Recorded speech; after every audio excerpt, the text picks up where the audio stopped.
worst possible thing you could say when you walk into a car dealership. I spent 5 years with Mercedes-Benz, 5 with General Motors, and the worst thing a person could say when they walk in is, if you could just get me to this payment, we got a deal. So your loan's probably still like 19, which means you got to pay to get out. You're upside down. It's called negative equity.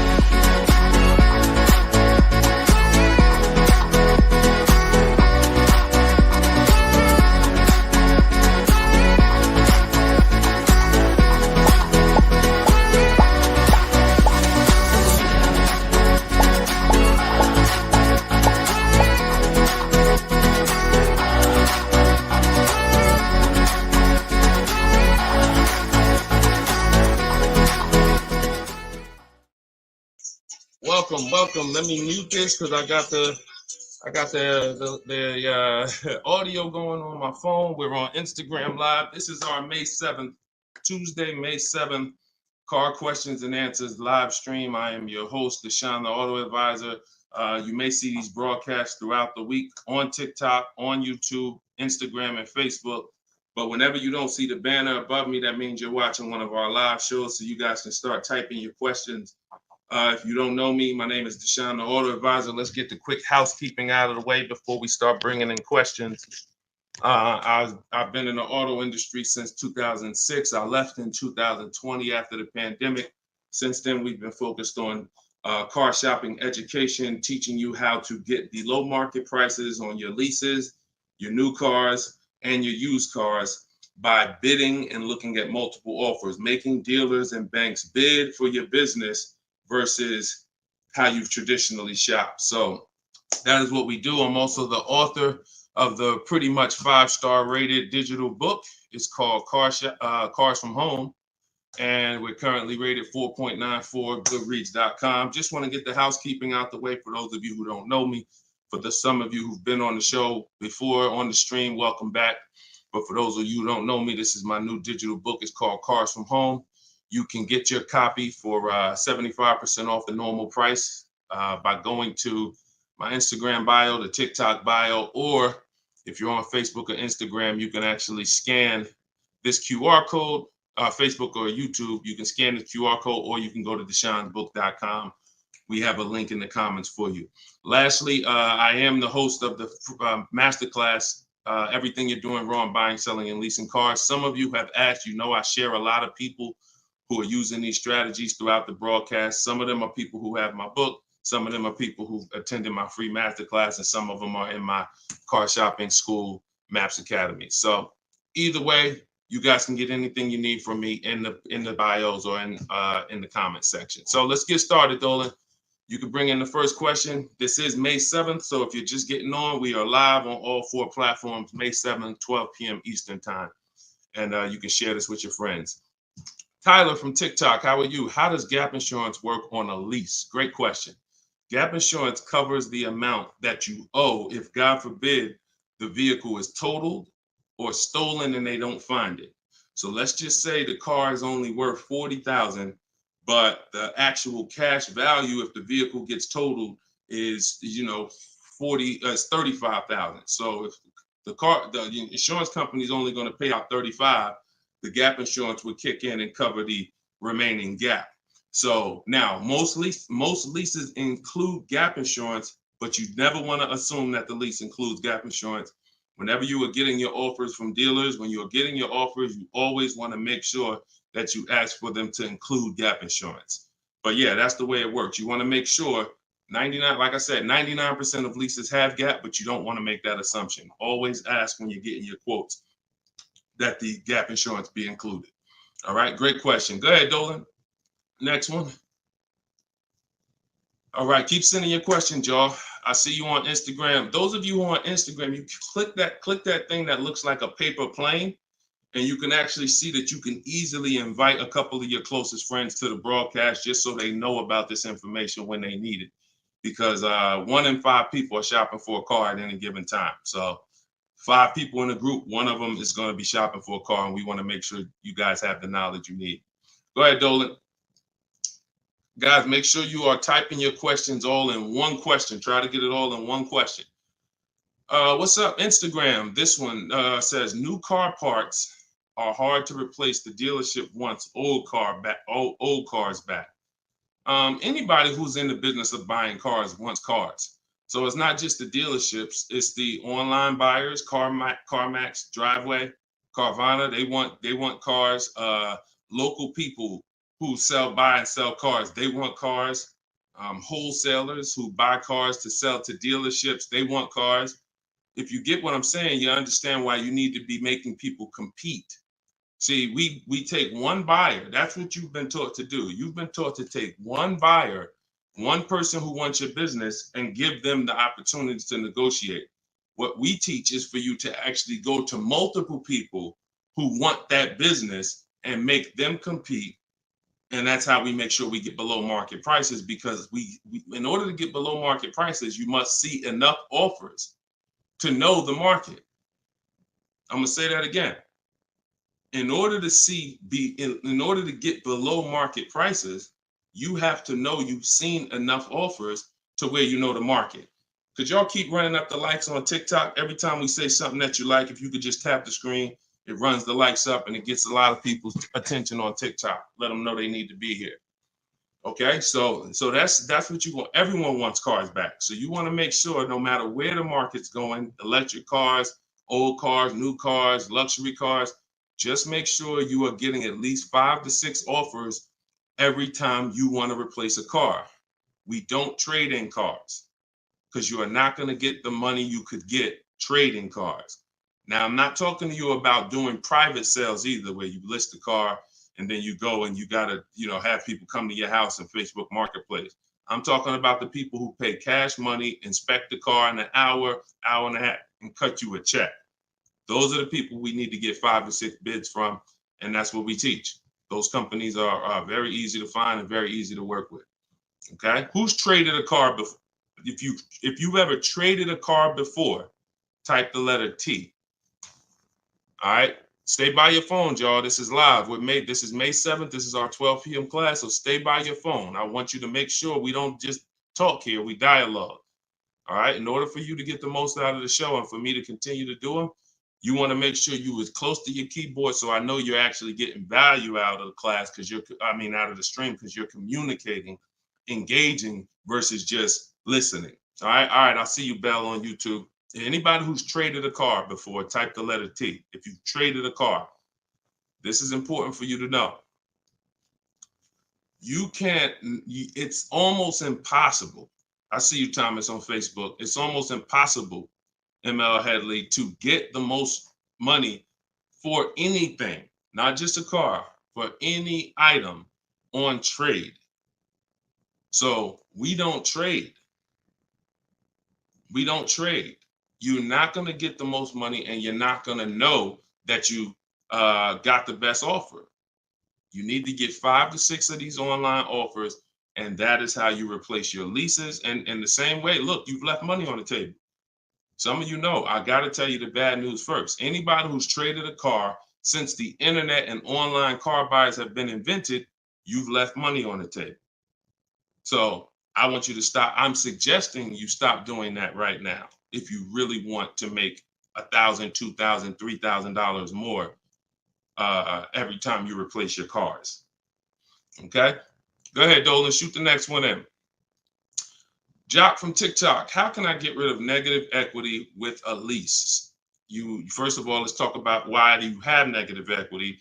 This is improper deal structure. So if you went over your mileage, that means listen, you should not be taking a lease for 10,000 miles per year knowing you drive 15. Because frankly, to go from 10,000 a year to 15,000 a year is only about $40 for most cars. $40 more a month, and you get to go from 10,000 to 15,000 miles per year. So it's no excuse that, taking less miles than you need and then having to deal with mileage penalties that you shouldn't have had in the first place. So we see. So our solution for negative equity is to always in most cases to roll it into a lease, because the cause usually for negative equity is you buy your cars.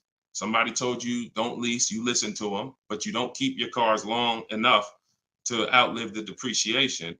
So you buy your cars and you replace them, usually by trade, in a short period of time, 2, 3, 4, 5 years, 6 years, and that's too short of a period of time to replace a car because of the depreciation. But with a lease, you should not have negative equity. Negative equity is something, you have a penalty because you don't owe. Negative equity means the object you owe a loan on is not worth that. So you owe 20,000, but the car is only worth 15,000. In your case, you have agreed to drive 30,000 miles over 3 years, but you're driving 40,000 miles. You drove 40. So you need to pay that penalty in order for you to go to the next car. Okay? It should have been in your lease to begin with because you pay less for it if it's in your lease. You pay probably 15 cents a mile, where on a penalty, you're going to pay 25 cents a mile in a lot of cases. So what you want to do is you want to consider this: staying in the car, waiting to the end of the lease, and if whatever your mileage penalty is, rolling it over to the next car. As far as work your deal out, this is what I would be doing. One, I would do an equity assessment. Before we even talk about this, you need to do an equity assessment. The equity assessment is step 2 in my process. The name of my book is Cars from Home, 7 Steps to Saving Time, Money, and Avoiding Dealerships. So it takes you all the way through the journey of getting your car from home while you are at home. So the second step, which is right after we decide whether we're buying or leasing, is we must do an equity assessment. Some of you, who has a car that they're going to be replacing to get a car? Type me. If you have a car, it could be a lease or it could be you own it, but you're going to be, next time you car shop, you're going to be replacing that car. Who's in that situation? Type me. Stay by your keyboards. Let's go. We're live. This is May 7th. Wake up, people. Wake up. School me. All right, me, I see you. All right. What's up? Y'all can we run the lights up on TikTok? Can we tap the screen? Can we tap the screen if y'all gonna spend time with us on TikTok? Tap the screen. All right.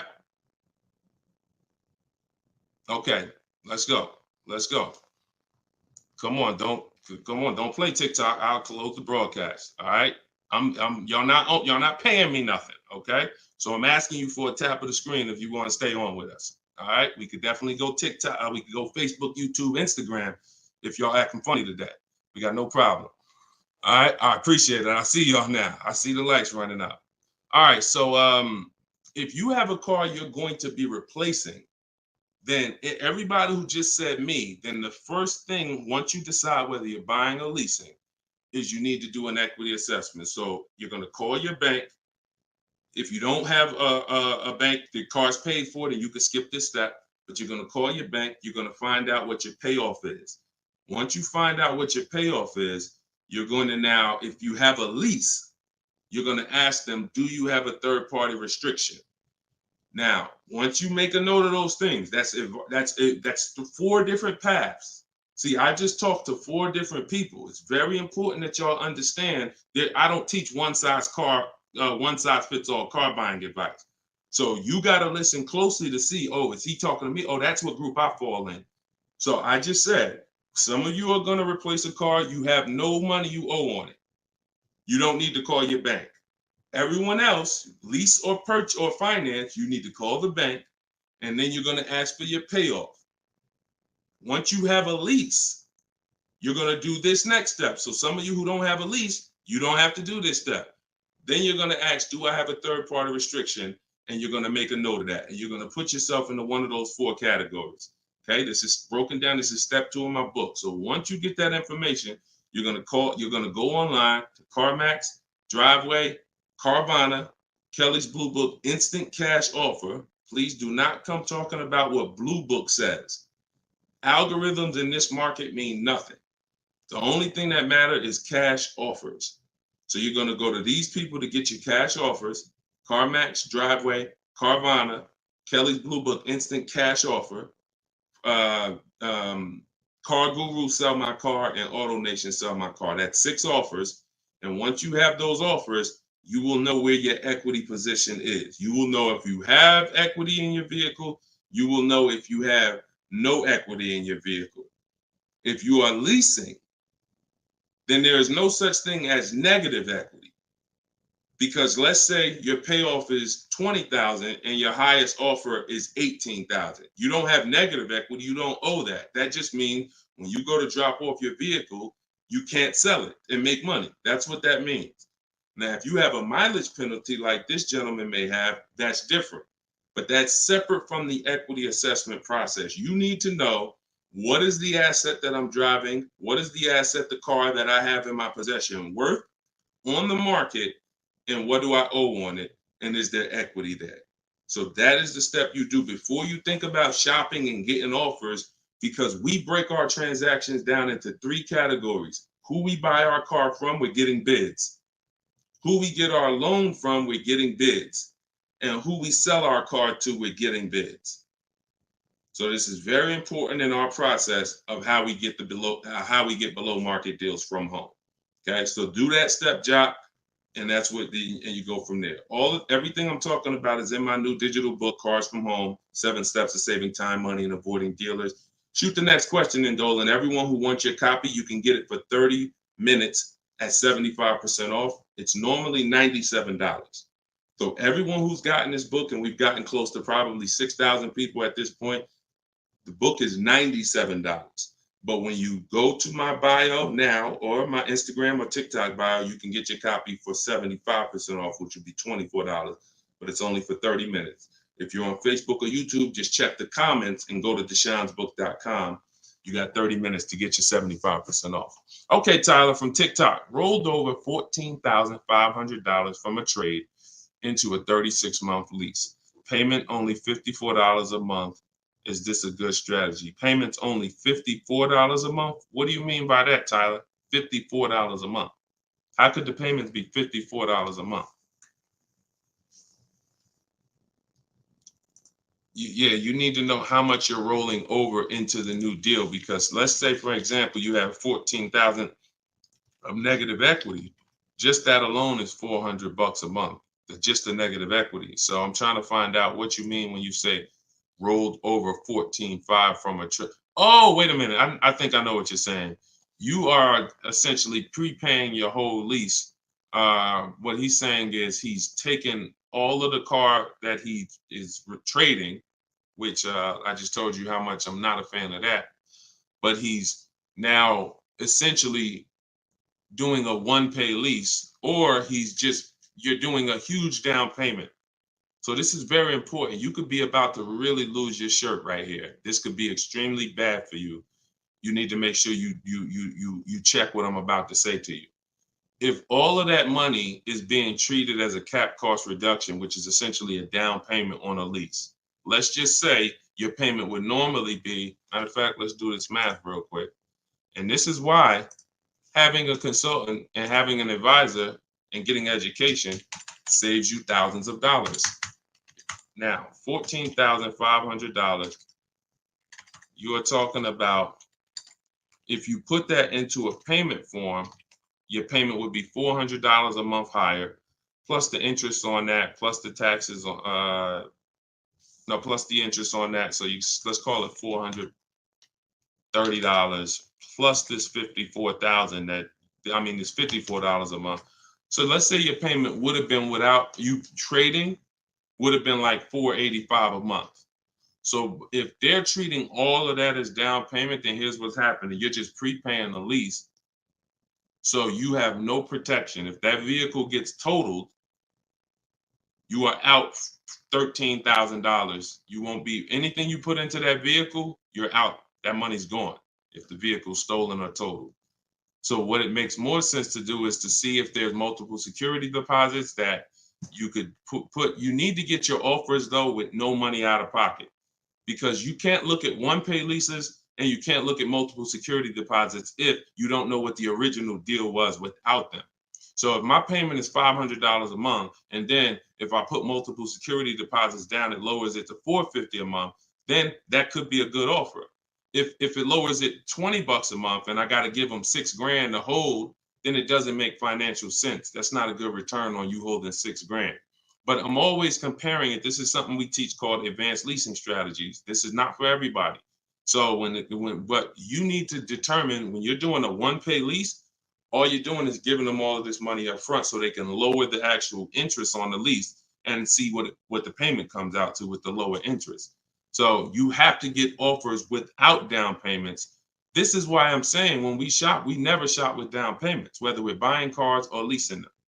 We never shop with down payments because when you're putting all this money in, you can't assess the deal because you don't know how much of this being a low payment is because I put all this money down. You need to know you have a deal before you consider what monthly payments is going to be. If I'm getting a lease and I shop my offers and my lease deal is under 1%, or my best offer is under 1%, no more than 1.5, somewhere in between there, I know I have a good deal, regardless of how much I'm going to put down. So, and when it comes to purchasing, I need to know people worry about the payment. Some of you are worried about the payment. You don't care about what you're buying the car for, and you're worried about the wrong thing because you're thinking about the loan you're getting. You're not thinking about the car you're buying. Before you think about, hey, what's a good payment on this car? No, the better question is, who's the dealer that's going to sell me that car for the lowest price? Deshone, I want to get this BMW 4 Series. What's a good payment on that? No, you're going to get a BMW 4 Series. Who's the dealer that's going to sell you that BMW 4 Series for the lowest price?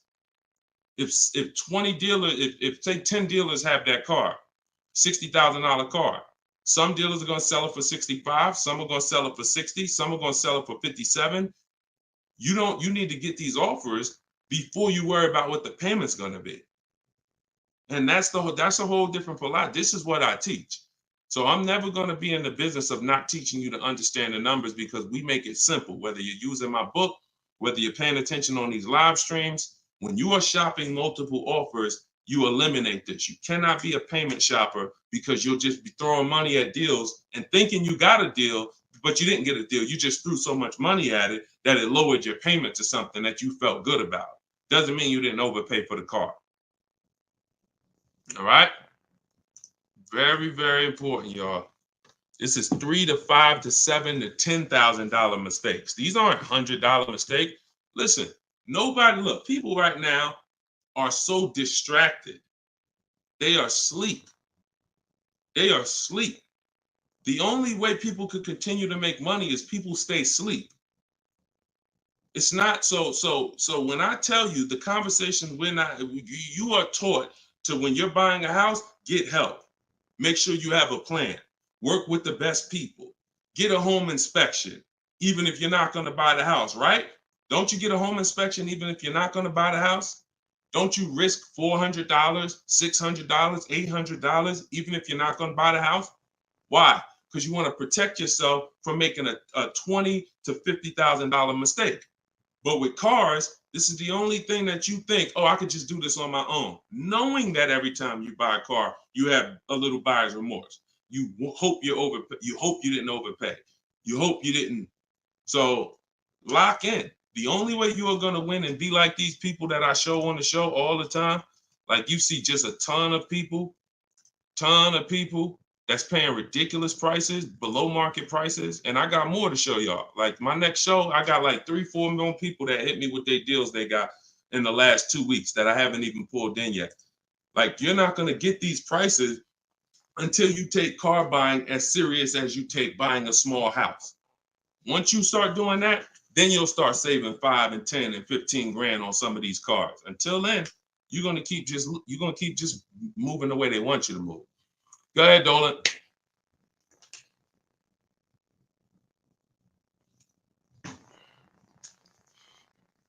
Is there any way to get out of a car with too much negative equity?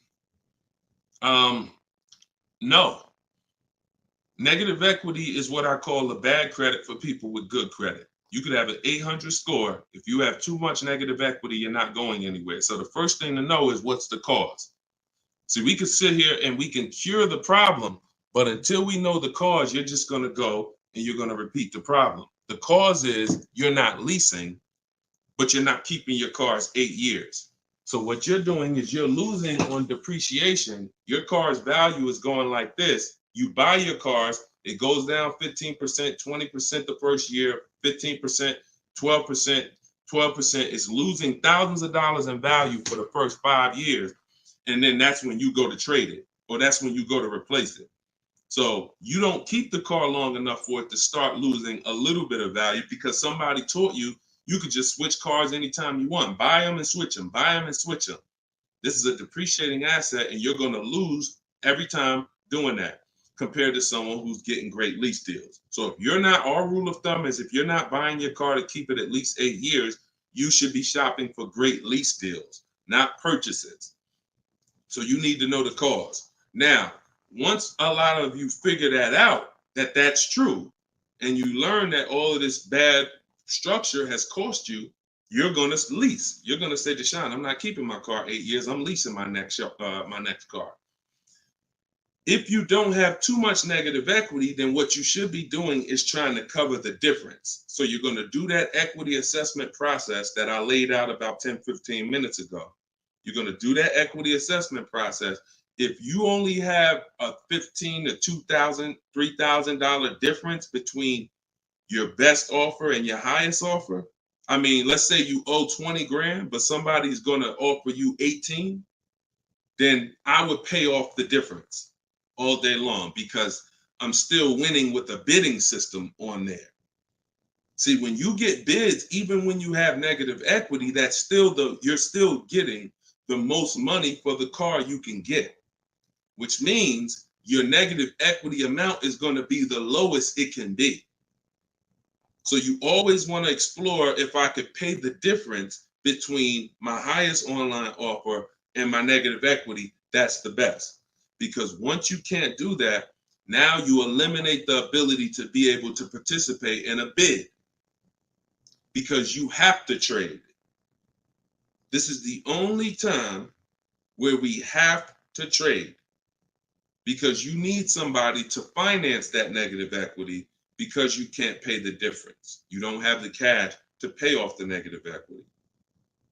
See, if I know that I can cover my negative equity by selling the car to CarMax and I pay $2,000 and I'm out of it, that means now I can get bids for my replacement car, which is what we do. So I can get the lowest bid for the car I'm buying, the highest bid for the car I'm replacing, the lowest bid for my interest if I'm buying.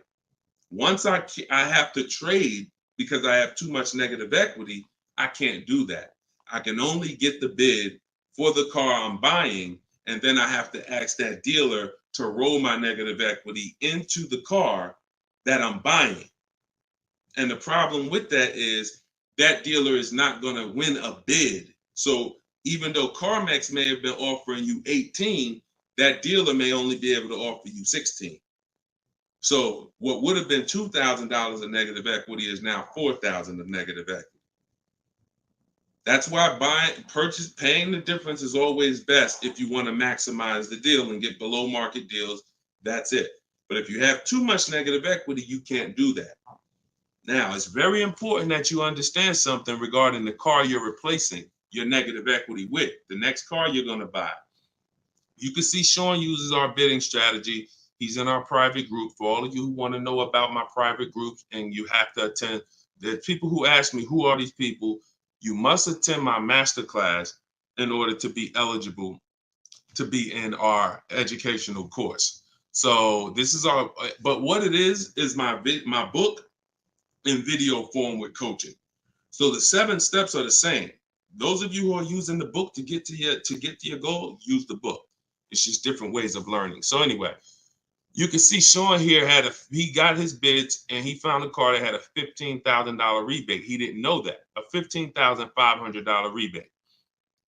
So if Sean wanted to bring negative equity over to this vehicle, he's buying the car so low with all the rebates, he could bring over 5, 10, 20 grand of negative equity and he's still going to be able to do it. Because as long as you're getting a big discount, you actually can, the bank is not going to lend 25% more than like 25% more of the car's value. So you can't slap 10 grand of negative equity on a $30,000 car.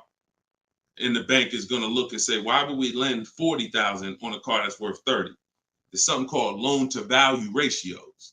It's in all forms of lending, loan to value. So you have a cap based on the price of the car. There's only 25% or so more that the bank is going to lend. So if you're trying to do no money down deals, having too much negative equity prevents those. So this is why we need to get out of negative equity and stay out of it and start leasing. Stop buying your cars. The only time you actually switch from a purchase with negative equity, I own my car and then I'm switching to another car and it's a purchase, not a lease, is if you had like an emergency. You were going to keep the car 8-9 years, but you just had a bunch of kids and now you need a whole different car.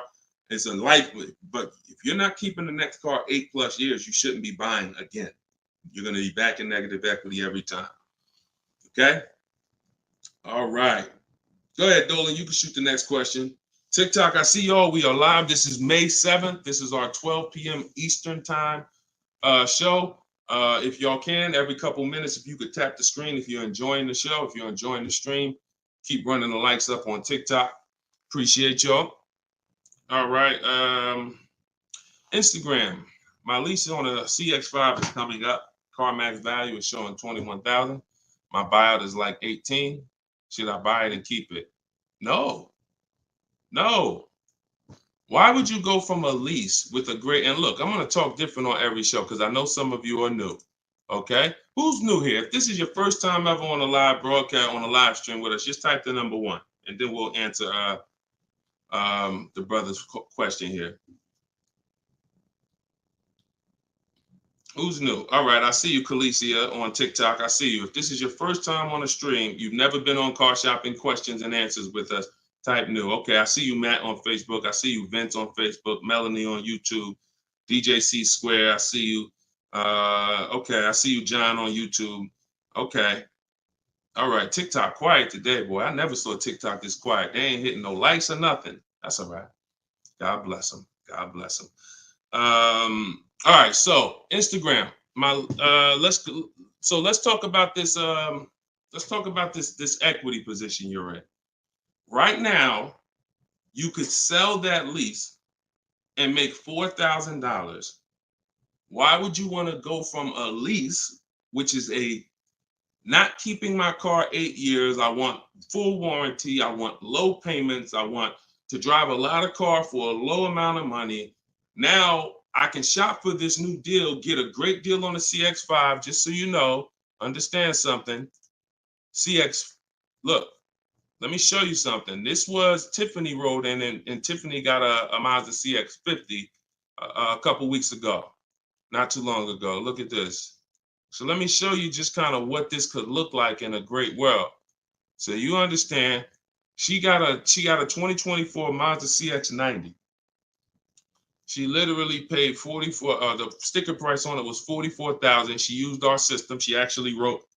This is a testimonial about the book, so you can see at the top says, "I believe we got a great deal from what we learned from the rest of the book."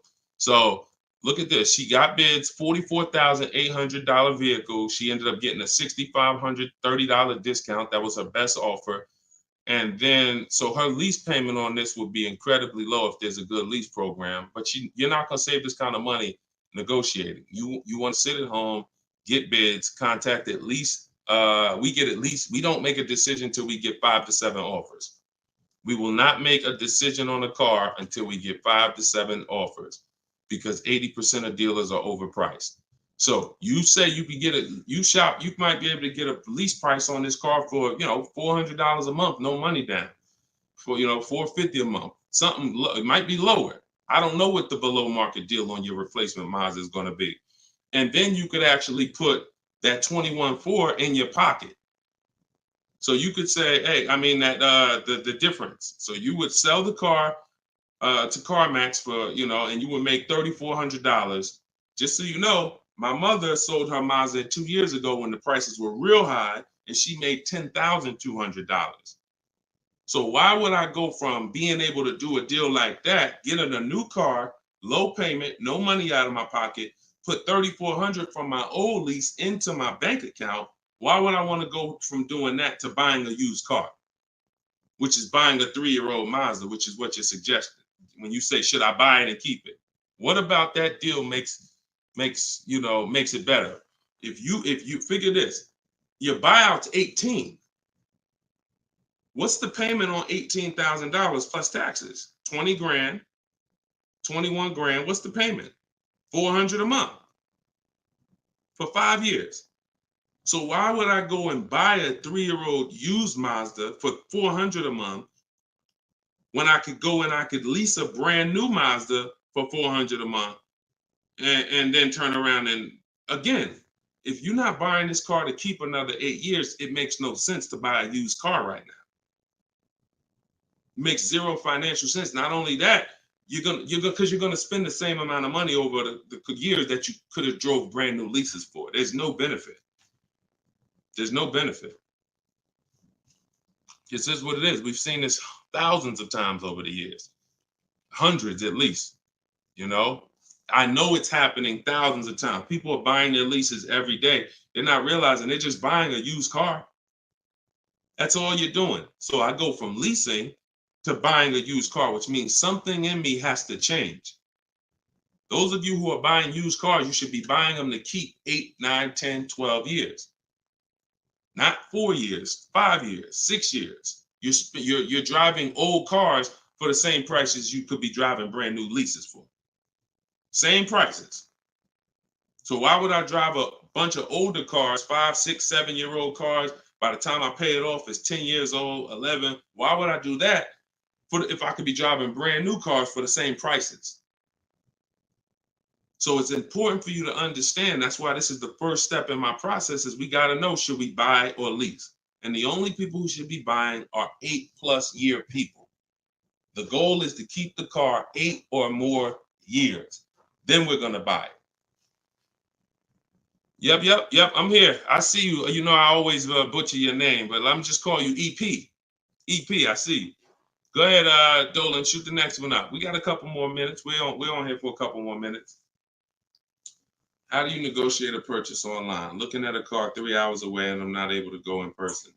So what I would do if you've done all the research to make sure that car is a great below market price, if that's a below market price, then what I would do is I would call and verify that there's no fake fees that are not online. So when you see a car that has a $28,000 price, we're going to call and make sure that what the fees are should only be tax, title, documentation fee. Tax, motor vehicle fees, and documentation fee should be the only prices, only fees. And once I verify that, what I'm going to do is I'm going to go home. I'm going to get out there immediately, and I'm going to see the car. And if it's a great price where I'm saving $2,000-3,000 above below the market value on those cars, then I'll go out there and I'll make sure that I post up in a motel for one day, because you never want to go out there and take the car immediately, because unless you're paying cash. If you are paying cash, that's different. But if you're getting a loan, we need at least one day to do our bank bidding process. Because you could go out there and say, all right, now this is the best price on a used car. Yeah, but now I'm going to pay 2 points, 3 points more in interest, letting the dealer get me the loan. So I'm essentially giving that $2,500 or $3,000 that I saved right back to the bank. I'm not giving it to the dealer, but whoever the bank is. So we always need one day to come home, let banks and credit unions bid so we could get the lowest interest rate. And then we call that dealer and we let them bid against it. But that depends on how you're going to pay. But that's the process. You get out there, you test drive the car. That's why all of our used car research is done from home. All of our used car research is done from home. By the time we get to the dealer, the only thing we're doing is going there to test drive the car and lock up the deal. The prices we've already verified is the lowest prices in the market. So once we verify there's no bogus fees, that's our process for wrapping up the deal. That's right, man. You know I'm always watching and unlearning and relearning, boss man. Appreciate you. I appreciate you, EP. Always a pleasure. All right, go ahead, Dolan. Yeah, some of you are looking for your used cars locally. There's no way you're getting the best prices. If some of you are looking for your used cars 25 miles, 50 miles, 100 miles, there's no way you are getting you're getting below market prices. That's just not enough inventory to look at for you to see, Oftentimes, it's literally a dealer that's an hour, 2 hours, 3 hours away who may not be in the city. They don't have the traffic that that person has, and oftentimes they'll have a below market deal because of their particular circumstance. So if you're just shopping 10, 25, 50 miles outside of your radius, that's just not enough of a radius to get the below market deals. My brother leases up, he's over miles. Equity assessment. That's it. I just went over that about 20 minutes ago. I can't go over it again because there's people who watch the stream and it's not fair to them, but we do have this stream on replay. If you go to YouTube or if you go to my Deshone the Auto Advisor Facebook page, and you can find the section that I did only on that. Okay, it's called the equity assessment. We had another person on here that's over miles. And, once you do that equity assessment, then you want to weigh that, compare that to what the mileage penalty is. Because some people, the mileage penalty is only going to be $750, $1,000, $1,500. You could have that rolled into your next lease offer. What you do is just negotiate your best lease offer and then say, hey, look, I need you to cut a check for, $1,500 to my old lease company. Now that's going to raise your payment. So if I got a below market deal, let's say, give you an example. Let me show you with a real life example. So, so Charles, let's say Charles, he gets his Hyundai Palisade, he gets it for $597 a month, but he has a mileage penalty of, $1,500 that he needs. This dealer who won his business, he needs them to pay that to his old lease. So they're going to cut a check for $1,500, but that payment, that $1,500 now goes into his new deal. So it's just like negative equity. It's going to raise your payment up, which is why we bid this out and we don't bring stuff over. We don't bring mileage penalties over until we have already found the dealer that we're going to buy our car from, because they've given us the biggest discount.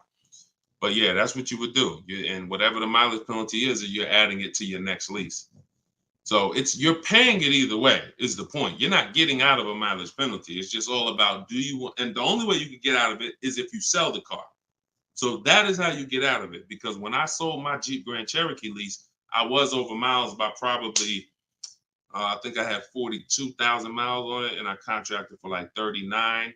But that's because I extended the lease. And when I extended the lease, I was doing more driving, and I just said, I knew I had so much equity in the car, because again, that's when cars were worth literally $7,000 to $12,000 more all through the pandemic. 2020, 2021, 2022, we had people cashing out, making $8,000, $10,000, $12,000. Some of you might have saw some of our videos and used what we were teaching then. So once you do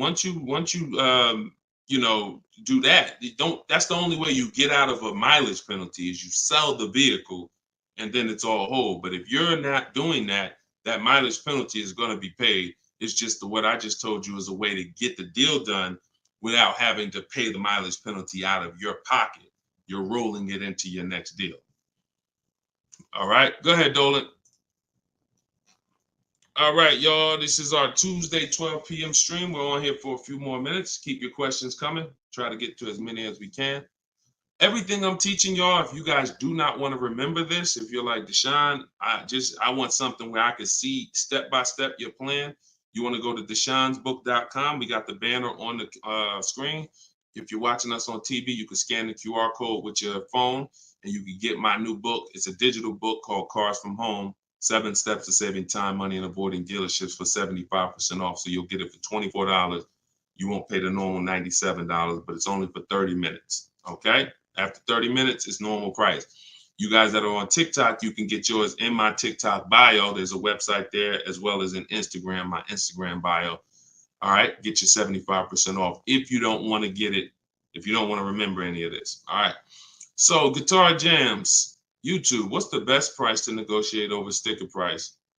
For example, a car is a $26,000 sticker, but I'm only wanting to put $27,000 in cash.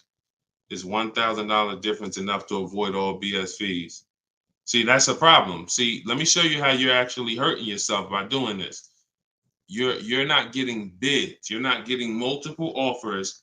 If you're looking at a new car like this, a $44,000 car, You go in and you assume what a good deal is going to be.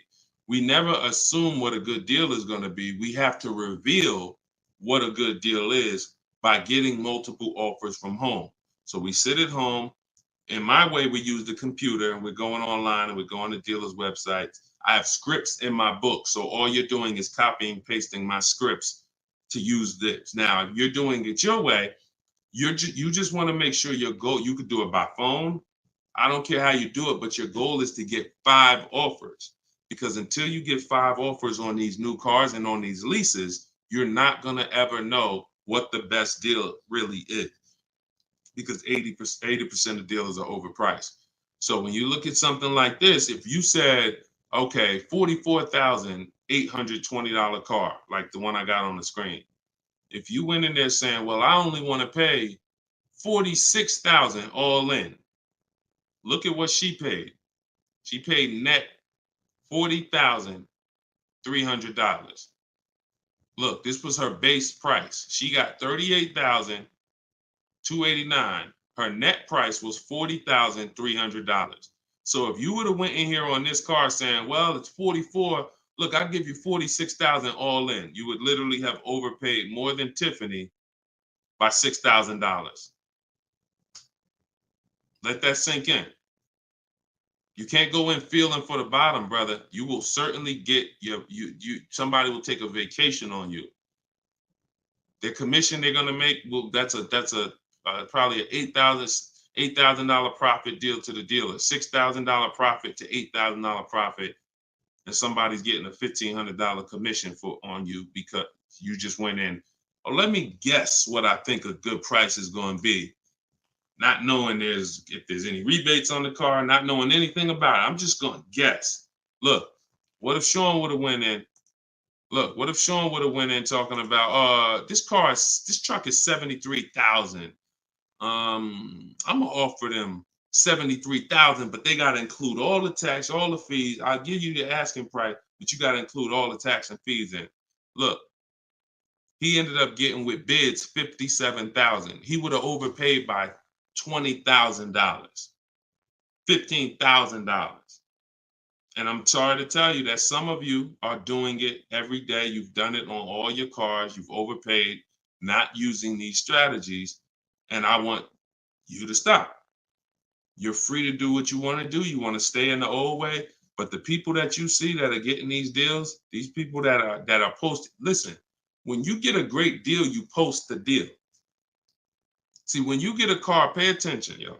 Pay attention to what I'm about to say. It's very important. When you actually have strategy to get great deals, you actually post the deal. This is our private group where we post our deals. Look, people are not just happy about the car. Look, Eddie, I ended up getting multiple offers, got a Toyota Camry hybrid. This was last year when these cars were literally on fire. Look, quote, getting quotes as high as 10 grand over sticker. Look, I got $2,086 under sticker. $10,000 over sticker was his highest quote for this Toyota Camry hybrid. There are people who paid that. There are people that paid 5 grand over sticker for the same car Eddie got. There are people who paid sticker. Thought they were getting the best deal. Man, I got mine for sticker. He got his $2,086. Some of you who might see this broadcast, you might have said, you might have the same car. Deshone, wow, man, I got that same car. I paid 4 grand over sticker to get mine. Yeah, Eddie at the same time, same year, paid $2,086. Sorry to tell you, but you overpaid by 4 or 5 grand. This is real. We're not sitting up here doing this talking about hundreds. There's nothing y'all hear me talk about in these streams that had hundreds of dollars. And frankly, unless you are rich, you can't afford to lose $2,000, $3,000, $4,000 every time you buy a car. You can't afford it. This is where you're losing. So what I would tell you, Guitar Jams, is do what I just said over the last 10 minutes. Get bids. If you want the system for doing it, that's in my book. If you want to do it your way, I don't care how you do it. Just get at least 5 to 7 offers so that you can see where the best offer truly is. 8 out of 10 dealers are overpriced, and you don't know how bad they're overpriced until you get all your offers. 10 grand overpriced, 5 grand overpriced. All right. Go ahead, Dolan. Shoot the next one in. Great question, though. Can you get a deal when you build your own car? Absolutely, Sherry, but you want to get those offers before you agree to buy something from anybody.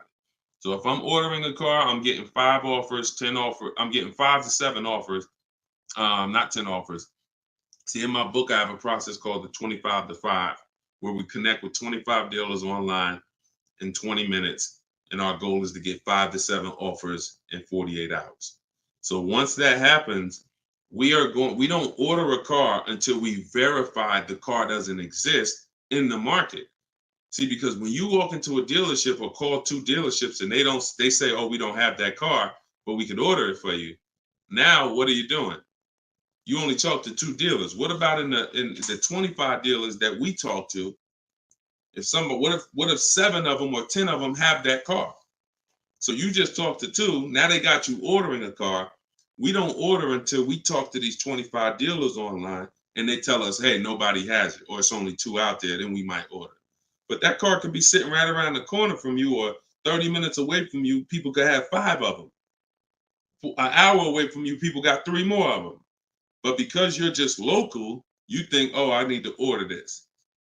We don't order until all of those dealers tell us we don't have that car. And then when we send out our order request, we're getting quotes from all those dealers. So we're getting probably at least 10 offers. When we go to order, we're probably getting 10 offers because all of those dealers we've already been talking to. And any of them could order us a car. I had a young lady 2 years ago, no, last year, the new BMW came out, the new BMW X4M, and she got quotes. And to order, nobody wanted to give her below sticker price. Some were higher than sticker. The person who won the bid was giving her $3,000 below sticker. But the car had a bad lease program though, so she ended up not getting it. But $3,000 below sticker. If she was purchasing that car, that would have been a ridiculous deal. Brand new BMW, new body style, $3,000 below sticker. But that's bids. And we do that in 45, 60 minutes. Before you even get home from the grocery store, we already got the bids, and we're not putting in 60 to 90 minutes to get this done. So my process is not just money, it's time. I don't want to spend more than 60 minutes to get a car. And I could get any car, any price. All of these people that you're seeing, Danielle, Kimberly, Bonita, all these people right here, Charles, they could get that Zafrina, they could get these cars, they could get these same deals that y'all seeing, and they're probably 90 minutes. Some of them might be 60 minutes because it was their first time, second time, some of them. Second time you get it, you're probably 60 minutes because it's a repetitive process. Getting a car, getting these bids is so repetitive, you'll see. This is what I should have been doing years ago. I don't know why. So easy. All right, go ahead, Dola. Shoot the next one in. What's up, Sus? Ralph Morales. K. Michelle, I see you. That's not the K. Michelle, I know.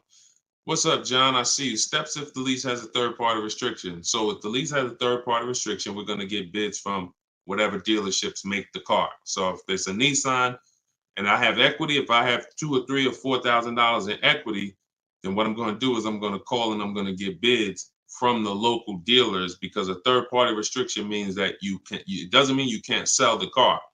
It means you could only sell to a local dealer who makes the car.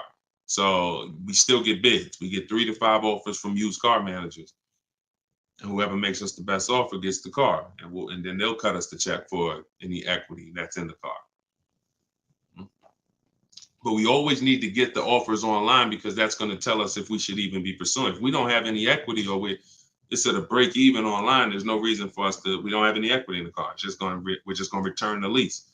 But the process of doing this is to prevent what a lot of people have done. You dropped off your car 2020, 2021, 2022 at a dealership. If you dropped your old lease off and you didn't do an equity assessment, chances are you gave up a lot of money. And some of you are like, well, Deshone, I did that. I gave them back my old car, but then they gave me a great deal on a new one. You have no idea how much equity they used out of that car or how much they kept. It was, like I said, my mother had $10,200 in equity. She could have literally, they could have gave her, if we would have went into a dealer, they might have gave her 4,000 of the equity and kept 4,000 if we were lucky. So, doing an equity assessment before the lease in process is to prevent giving away any equity when we drop off our lease. All right, go ahead, Dolan.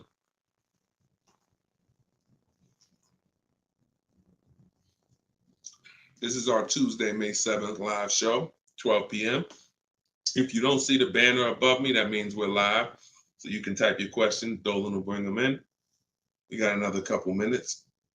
Hey, Deshone, currently in talks with dealers for a good offer. Thanks for all your help. Great. I feel empowered and confident I'll get the best price. Get the book, everybody. Stop leaving money on the table. Thank you, Nico Smooth. See, it's empowerment. It's the only way to feel empowered. You are not going to feel empowered going and negotiating with a car salesman.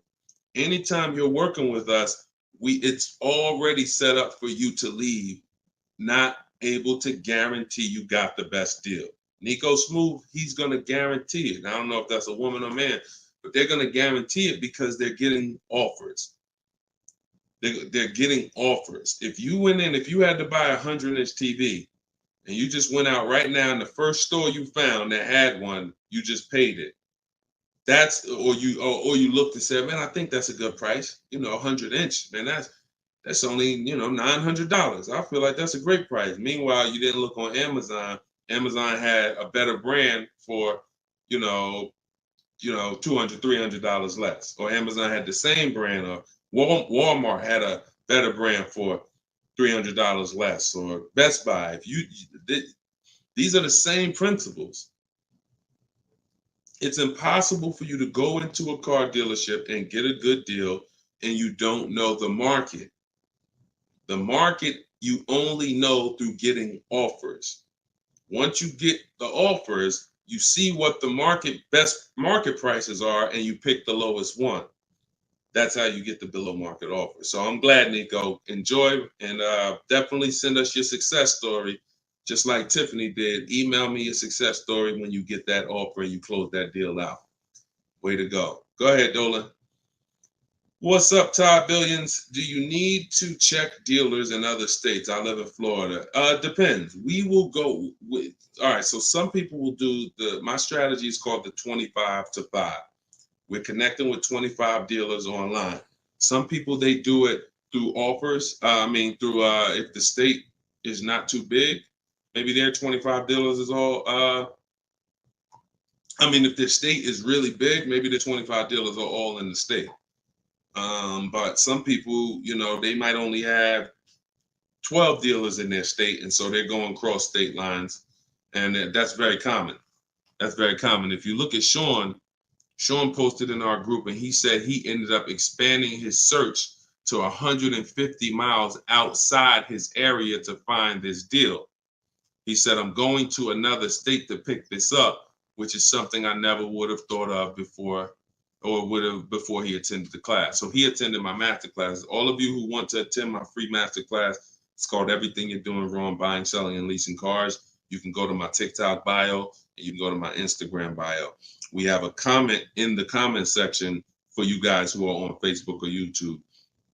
But this is, the local business is going to die. When you see and you shop online the first time properly, you're going to find out that the local business is going to be dead to you unless they win the bid. And you're not going to be committed to local anymore, because look, Sean is driving to another state because his best offer, it saves him $4,000. So no other dealer near him made him the other offer. This dealer that's in another state made him, and it's $4,000 better. So literally, if he has to drive 4 hours, 2 hours there, 2 hours back, he's literally making $1,000 an hour.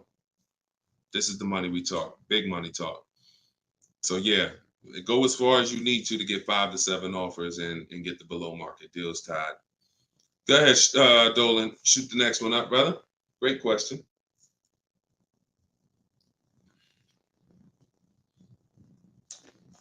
This is Charles Harris on YouTube. How are you? Hey, Deshone, why you don't have PayPal for a payment method? Um, that's a great question. We've used PayPal probably twice since we started our company in 2021. We just found that Stripe was a better company to work with for the business. We do have, I believe we have Klarna. So for those of you who are familiar with Klarna, they'll let you break up the payments interest free. For the book or any product we sell, we make Klarna available for the last year. But PayPal is just a little different to work with. We've enjoyed working with Stripe. So hope that helps. Go ahead, Dolan. Right, we just hit the hour mark. Got a couple more. We'll try to take a couple more before we wrap. Lenice from Instagram. By the way, everybody, if you just jumped on, this is our Tuesday, May 7th, rather, 12 p.m. live. So we are live. So feel free to ask your questions. If you don't see the banner above me, then that means we're live and you can type your questions. Is purchasing a car from Enterprise Car Sales a good idea? If in order for me, when we're shopping for used cars, like I have this used Infinity truck. We got it a year ago. It was 2020, so it was 3 years old. When we found that car, when I narrow it down to my top 3 to 5 used car options, they have the best title histories, the best service records, the best accident records. They're the best price in the market. They're below market. And then I verify what the brand new price was, because you can't know a car is great until you know the new car price. Because if a car was 50,000 and they're asking 30, that's different than a car that was 55,000 and they're asking 30. The $55,000 one has more value, has more equipment, more options, so it's a better value. So it's impossible to get a great deal on a used car without knowing what the original price was. So you might have picked a car that's, this one is 30,000, but again, the original price was 50. Meaning, while another one might be 31,000, it's $1,000 more, but the original price was 55 or 57. So you got to know what was in the new car price to be able to compare when we're getting. So if I narrowed it down and that Enterprise car was in that bunch, I'm not opposed to it as long as it has great service records, great accident history, great title records. But the title is going to show as a rental. So when I say great title history, you got frame damage, you got salvage titles, you got rebuilt titles, cars that have been totaled, rebuilt. You have different forms of title: personal lease, personal vehicle, corporate lease. These are all different categories of title. So if you get one that has a rental, then that price needs to be considerably less than the other cars on my list. That's the only way I would look at it. Great service records, great accident records, and then compared to the other cars in my bunch, it's got to be $2,000 less than them. 1,500, 2,000 less. So that's the only time I consider it. Go ahead, Dolan. Now, the way we shop for new cars and leases in my book, and the way I teach, is the 25 to 5 strategy. That's when we're connecting with 25 dealers online to get 5 offers, 5 to 7 offers, 25 to 5. When we shop for used cars, we're using my multiple marketplace strategy. So we're going on every marketplace that has used cars, 8 of them: CarMax, Carvana, Driveway, eBay Motors, Car Gurus, Cars.com, Carfax.com, Autotrader.com. We're going on all 8 marketplaces because these marketplaces have different prices, different inventory, and that's how we shop it, and we narrow it down from there. All right, Fo from TikTok. Best way to trade a vehicle and not be upside down. We already had 2 questions about negative equity. So what you want to do, Fo, is either go to YouTube and go to Facebook. The replays are there once we end the show. Just find somebody who had that same question. Somebody asked about replacing a car that they had negative equity on. Upside down, negative equity, same thing. Just 2 different terms. Go ahead, Dolan. Everybody getting value out of the show. If you're getting value out of the stream, type $signs, type a $sign. If you're getting value out of the stream, type a $sign. All right, everybody getting value? All right, I see you. Perfect. Good. Good. I see you, John. I see you, Tracy. All right, I see you, Sterling. Yep. I see you, Charlene. I see you, EP. Perfect. Glad everybody's getting value. Charlene said, thanks for the education. I just finished the first read of your book. Now I will start the process to buy a new car following the 7 steps. Congratulations, Charlene. Way to go. Now, some people choose to go the book step by step. So the last step that Charlene just said, step 7 is delivery. So you're not really getting, some people do this. And I can't, it depends on how you learn. The book is set up in a way where everything I teach is set up in a way when y'all hear 7 steps, it's set up where if we talked on the phone, I would be saying, do this first, call me back. Do this second, call me back. Do this third. And then by the time we get to step 7, we're setting up for delivery or the pickup of the car.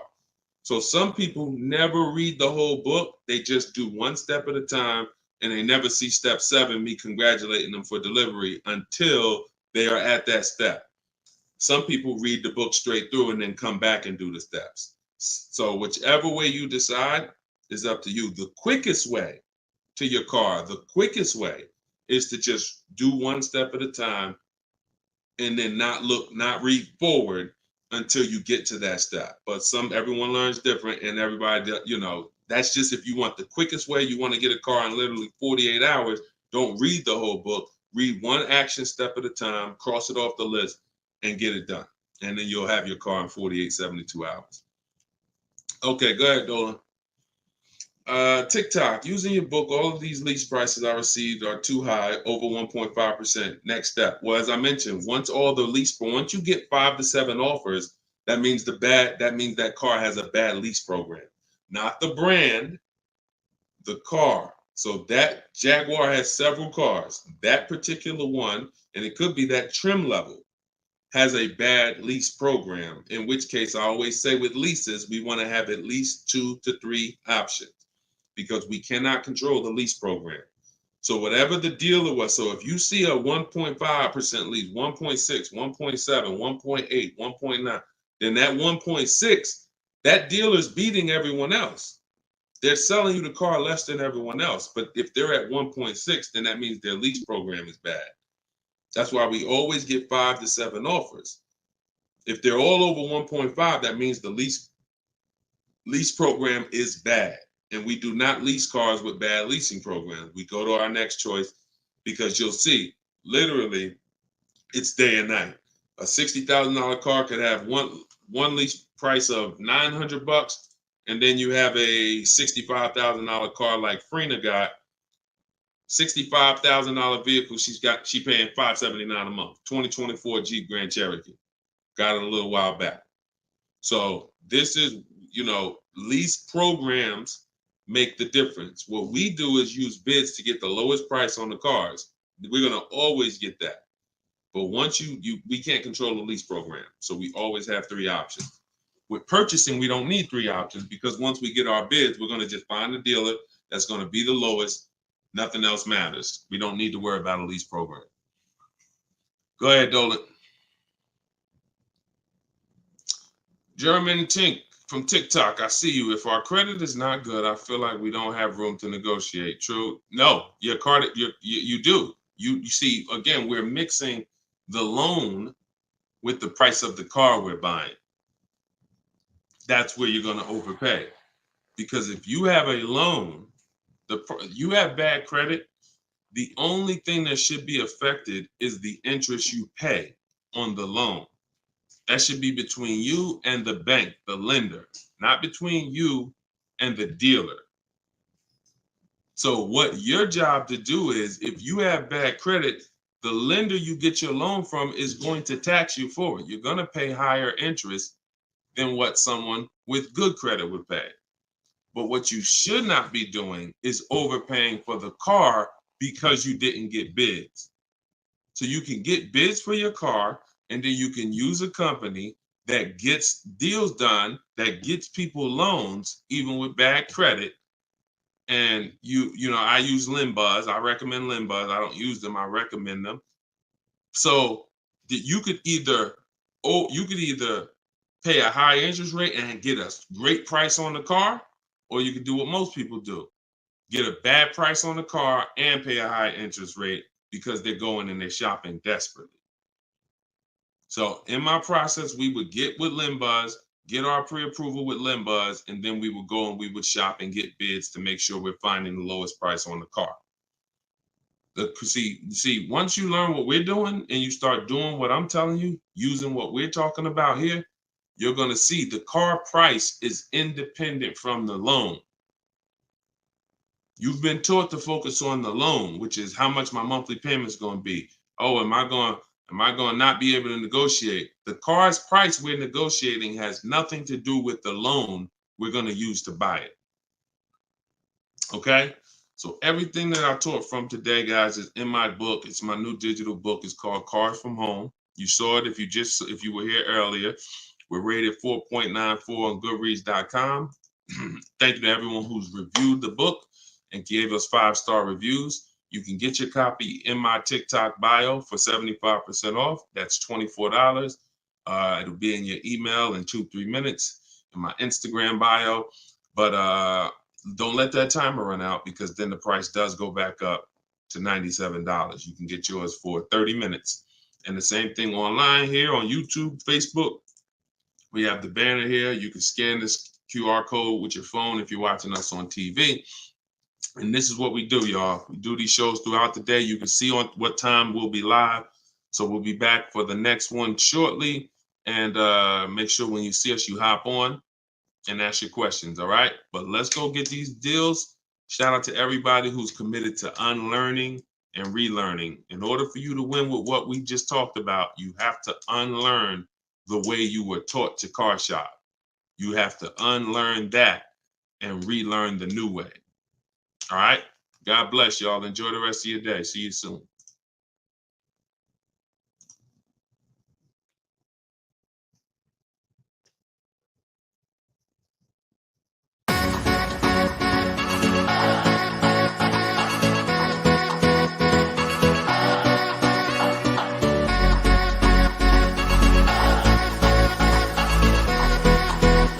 The worst possible thing you could say when you walk into a car dealership. I spent 5 years with Mercedes-Benz, 5 with General Motors, and the worst thing a person could say when they walk in is, if you could just get me to this payment, we got a deal.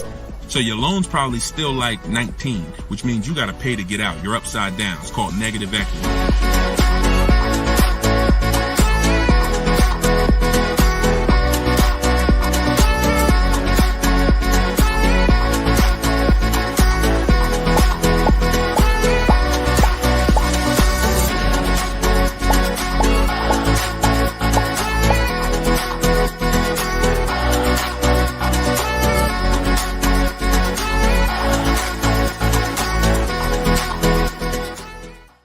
In the next 12 months, if you are car shopping now, or in the next 12 months, I want you to type a 1 in the chat as you come in. My name is Deshone the Auto Advisor. I do these live streams throughout the week to answer questions when it comes to car buying the new way.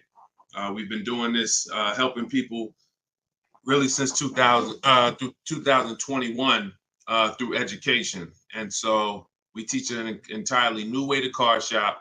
A way that has worked for thousands of people before you. And I do these live streams so that you can ask your car shopping questions, and we can try to get you the answers that you need to help you get below market prices, which is the only thing we settle for. So thank you to the people who are tapping the screen on TikTok, running up the likes. I appreciate it. We have Dolan moderating in the back, so you guys can start typing your questions.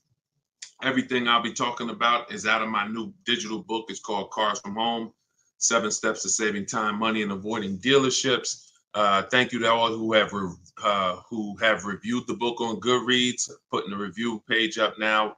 Thank you for helping us have pretty much a 5-star rating And everyone, as you're watching this, you can get your copy. If you like what you're hearing, if you like this new way that you're going to hear on these streams of how to car shop, you can get your copy of my digital book for 75% off in my TikTok bio, my Instagram bio, or we have a banner up for you guys. Or you can go to deshonsbook.com. So no matter where you're at, that's your special offer. All right. So Dolan, you can bring the first question in. I see you, Paper Chaser. Welcome to the broadcast. I see you, Benjamin, on TikTok. I see you. First time people. Welcome to all the first time people. If you your first time here, type of 1. Mario Soto, I see you on YouTube. Welcome. This is Chris on Facebook. Hey, Deshone, are dealerships willing to order a car for you if they don't have a car with the options you want? Everyone is usually willing to order a car because every dealer can order. But you want to make sure whenever you're getting an order quote, you're getting at least 5 offers. 80% of dealers are overpriced. So you want to make sure you're always getting on a brand new car 5 offers.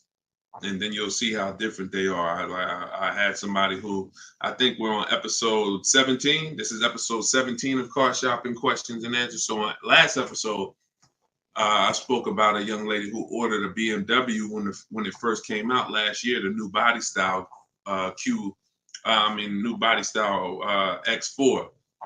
And through bids, she saw multiple offers. Most dealers were charging her $2,000 over sticker price. But once she got her 5 offers, at least 5, she probably got set 5 to 7. Her best offer was $3,000 below sticker. So I always say when you're shopping the right way, it should be a $3,000 to $5,000 to sometimes $7,000 difference between your best offer, which is the below market offer, and your highest offer, which is, the highest of all the other offers. So that's when you know you're shopping correctly. So make sure when you're ordering, you're following that model so you can make sure you're getting your best price. And you do this right from home. You could do it by phone, or you could do it my way, which is using the dealer's computer, the dealer's websites. We do copy and paste models to get quotes directly with dealers, speaking with them on their website. So as long as you do it, that's all that matters. All right, great question. Shoot the next one up, Dolan. Let me open up my phone on Instagram. My phone battery is low, but hope. Okay. Yes, everybody. This is our Tuesday 7 p.m. live stream. So this is live. Whenever you guys don't see the banner above me, then that means we're absolutely live, and you can ask your questions. We rebroadcast these streams all through the day, so you can send your friends, family to them. But whenever you don't see the banner above me, that means we're actually live, so you can ask questions. Okay, go ahead, Dolan. This is from TikTok. I need a new truck. Any advice? Or the first thing, all right, I'm getting ready to tell you the first thing you think about when you are in your position. And this is the first thing that all of you should have thought about. If you haven't thought about this yet, you've already skipped something that is very important. The first step in my process is always to ask ourselves the most important question. Does anybody know? I know we may have a lot of new people on here, but does anybody know what the most important question is? It's probably going to take you too long to type it. So I just want to see if anybody knows what the most important question is. I'll give you guys maybe 5 to 8 seconds to chime in some answers. Can I afford it? That's a good one, but no, that's not the most important question. That comes a little later in the process. Come on, Benjamin, Charlie. Am I keeping the car 8 years? My man, way to go right there. DM me, man. I'm gonna get you a free copy of my book because I like that. All right, that's the most important question. Just DM me on TikTok. I can't read DMs, y'all. So if you actually have DM me, 99% of the time, I'm not gonna see it because I have a team that helps me with my social media. So I'm not seeing DMs because we just get way too many throughout the day. But in your case, yes, send me that. Yes, but that's the most important question because here's the thing. The first thing you want to think about is how long you're going to keep it because you're about to buy something that's going to go down in value. You're not going to get the most value out of it until after 7 years. that's when you're going to get the most value. Everything before that, who knows, when I break these things out, I'm showing you the depreciation curve. And this is how your vehicle is losing value. So if you buy a new vehicle, it's losing value like this. If you buy a used vehicle, it may be losing value like this, but it's going down thousands of dollars every year. So until you keep the car long enough, some of you are just not keeping your cars long enough to win, because you're turning around and replacing your cars while it's still like this. You're still losing $2,000, $3,000, $5,000, $7,000 a year, depending on the price of the car, in depreciation. Now, when you keep your car long term, you're going to beat depreciation, because eventually your car starts to, like, who has a car outside right now that's at least 8 years old? Who has a car outside right now that's at least 8 years old? Type how many years old the car is. I just want to demonstrate something, because if you skip over this, you're not going to be able to get a good deal. You can forget it. I'm telling you right now, I call this the most important question. If you get this wrong, forget about getting a good deal. It's impossible. And I'm going to explain why. This is not, if some of you are new here, I don't need to hype anything up. I love math. So I make math simple. You might not love math. I love math. And I know that when it comes to cars and buying versus leasing, it's a numbers thing. It's a math thing. And I'm telling you that if you're not going to keep your car long enough for the depreciation to level out, like you can see Chris here on Facebook, he has a car 10 years. Carlos, 10 years. Tyranny on YouTube, 10 years. Okay. Yep, I see you. Kura Cindy on Instagram, 14 years. Jeff Walkus, YouTube, 15 years. Now pay very close attention to this. You'll notice that the way the amount your car is worth today, it's going to be worth almost the same thing next year. It's going to be worth almost the same thing next year. If your car right now is worth, if it's 9 years old and it's worth $8,000, a year from now it's probably going to be worth $7,600. That's when you have beat depreciation. Tap the screen on TikTok if that makes sense. See, if your car is only losing, some of you see these answers, until you are actually keeping your car long enough. It's not about when you pay off the car. A lot of people think that that's the car's paid off. It doesn't matter. The value of the car is going down. This is why I call this the unseen expense. Depreciation is the unseen expense. And so how do we beat it? You can't replace the car in 2 years, 3 years, 4 years, 5 years, 6 years, 7 years. Can't replace it. You have to replace it either after that, or if you're not going to keep it that long, you should be shopping for a lease. And I'm going to show you the numbers before we move on from this. I'm going to make this point very clear. Now, this is step 1 in my book. This is why if you don't get this step, you cannot get a great deal on a car. So Instagram, I just want to let y'all know that if you're enjoying what we're doing, there's a button that looks like a paper airplane at the bottom of the screen. If you could hit that and just quickly in 10 seconds, tap 3 friends or 1 friend, anyone, I don't care. Just invite people over, because I know they'll appreciate it. Because a lot of you guys have friends right now that are outside in dealerships getting overcharged as we speak.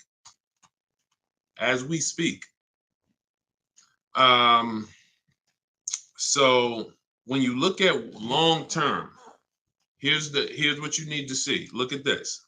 And I'm going to show you to end this question from TikTok, and why this is what I call the most important question. It's the first question: how many years am I keeping the car? Because look at this. I'm going to use an example of this lease deal that Zafrina just got. So now Frina she shops for a 2024 Jeep Grand Cherokee. It's a $65,000 truck. She got an incredible steal on this vehicle. Her payment is $579 a month on a $65,000 truck. No money down. So she did this. She got bids. You're not negotiating for these deals. So I'm just telling you, if you guys want to get these deals, you need to use what I'm teaching you. If you want to get it step by step, it's in my book, in my TikTok bio for 75% off. You won't even leave the broadcast on TikTok. You can get your book for $24 and you'll have everything I teach step by step. And same thing on Instagram, in my Instagram bio. You can get it for 75% off for 30 minutes. So I want to show you guys this. And you know what? That lease deal is too great. I don't even want to use that. Let me use something that our average people are getting no problem. Because Zafrina's lease deal was just ridiculous. $579, $65,000 Jeep Grand Cherokee. From home, by the way. 60 minutes. Maybe she put in 90 minutes. It was her first time using this stuff. 90 minutes. So Danielle got $550 a month. First payment was all she gave them. So there was no money down. She got an Audi A3, $44,000 new vehicle. She's paying $550 a month. Now, I'm going to ask you guys a question. Danielle gets this sitting at home. And look, she said, due to circumstances, because some people like Deshone, she might have had time, a lot of time to do this. You know, I need a car in like 30 days. But she said, due to circumstances out of my control, she posted this in our Facebook group. I had to lease something quickly. Yep. I took the course last week. And now, by the way, my book is my course. So don't think you have to get my Maps Academy to get this. My course is 7 steps in video form with coaching from me. My book is 7 steps in book form, and they're the exact same steps with the exact same scripts. So it's just how you, some people like Deshone, I win with the book, like Tiffany, other people who review, and some people do this. So it's all the same. It's just different learning. So the point is, I want to show y'all something. We're making a point here. So she got $550 a month, $44,000 car. How much is every $5,000 on a car loan, everybody? If you're looking, some of you have seen this in a video before. Every $5,000 that when you look at a car, you see it's $5,000, $10,000, $15,000, $20,000. How much is every $5,000 on a car loan monthly payment? Let's see if anybody's seen this. I'll give you guys another. Thank you, Nico Smooth. $100, perfect. Carlos Thomas, $100. Yes. So that is BG Meats. Yes, $100. Perfect. Perfect. Blooming Chosen One. Perfect. See, so this is why this is important for those of you who are going to purchase, not those of you who are going to lease. You need to know when you look at a car, if you see it and it says $20,000, you need to know that that is about $400 a month. $25,000 is about $500 a month, depending on the interest rate. Great interest rate, you could drop it a little lower. But average interest rate, that's what you need to be looking at. And you need to be, that assumes a 5-year loan. Because some people say, well, Deshone, if I take a 6-year loan, no, it'll be lower. But 6-year loans should be the max. See, there's different ways to budget. If I budget $500 a month and I say, well, how much car does that get me on a loan? 25 grand. Now that's for 5 years. So if I go find a car for 25 for $500 a month for 5 years, I did better than if I got a car for $500 a month for 6 years. So there's different ways to raise your budget. I have something in my book called The Perfect Budget. I created a calculator. It walks you through what I just said. See, what I just said is very important. Knowing how much you can spend if you get a 5-year loan, and then saying, all right, if necessary, I'll go with a 6-year loan and bump myself up, but I'm still below my max budget. But I'm not going $500 a month for 6 years. Can y'all tap the screen and run the likes up on TikTok? Keep running them up if y'all getting value out of what we're doing. So we're still making a very good point here, okay? I'm spending really most of this stream going deep on the first question. And I've never done this before, so we'll see if it works. If somebody said I have a new truck, new advice, any advice?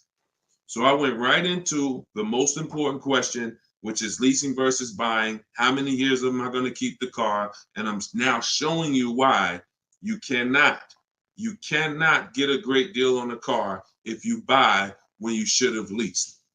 So let's wrap this up. So we can see here, Danielle got $550 a month on an Audi, no money down. Now let's take the same vehicle and let's pretend she purchased it. She didn't know about leasing versus buying. She just listened to a bunch of people, bad advice, who say never lease a car. So she goes in, she's looking for the same Audi Q3, A3. It's her dream car. So, I've been wanting this for a while. So excited.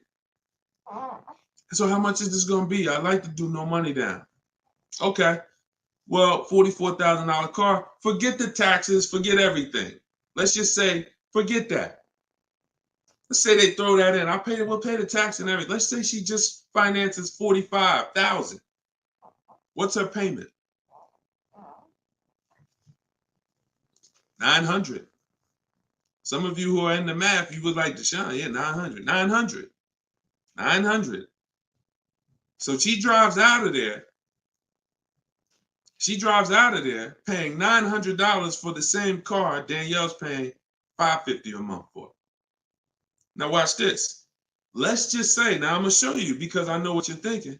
Deshone, please send my free book. Okay, I got you. DM me though. I want to stay on topic here. All right, so let's just say some of you are like, well, Deshone, I got a great deal on my last car. I wouldn't pay the same price that Danielle could pay for. Let's say, what's an unbelievable deal on this $44,000 brand new Audi? How much discount? I'm gonna let y'all decide. I'm gonna show you why there is no way for you to get a great deal when you purchase when you should have leased. We're gonna kill this. Some of you are gonna be set free right now. So let's just say, what's a great price? $44,000 brand new Audi Q4 A3. What's just a ridiculous discount? How much off? Let's say like the best deal that you could ever think on a brand new car. Look, all right, it's taking y'all a while to type. We're looking. What's up? Heck, none of y'all ever saved money on a car before? Some people, oh, Deshone, I didn't think we could get discounts on cars. All right, I like that. Nico Smooth, I like that. Let's say the person got $10,000 off. Okay? They got $35,000, which is essentially, let's say they got $35,000. The car is $44,000. So let's say they got $9,000 off, which is essentially 20% off the price of the car. Just brand new, nice, popular car. They catch the dealer sleeping, getting bids from home. $10,000, $9,000 off, $35,000. That's what they're getting the car for. Put your taxes on there, because now we're already being super unrealistic. We're not gonna be ridiculously. Let's just say taxes are on there. You know what? Let's just say no. How about this? Not only did she get 20% off, they paid the taxes too. So she really got like $13,000 off. We'll pay the taxes too. Just finance $35,000 even. What's her payment? The most ridiculous new car deal we could ever imagine you've ever seen, we just went over. To show you, no matter how good this is, she still is about to lose because she's purchasing and she should be leasing. Watch this. And I'm going to tell you, when the person who purchases wins, $700. Thank you, paper chasers. Lisa, $650. Those are the estimates. Where do we win at?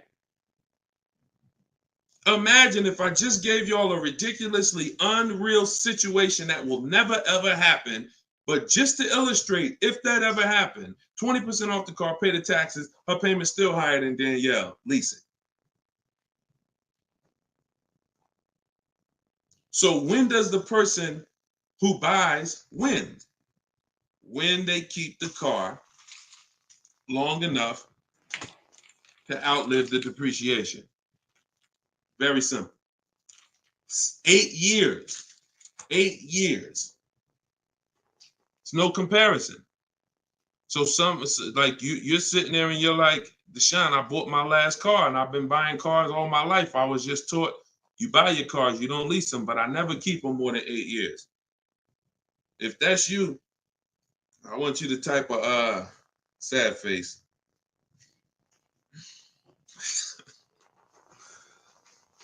You've lost a lot of money.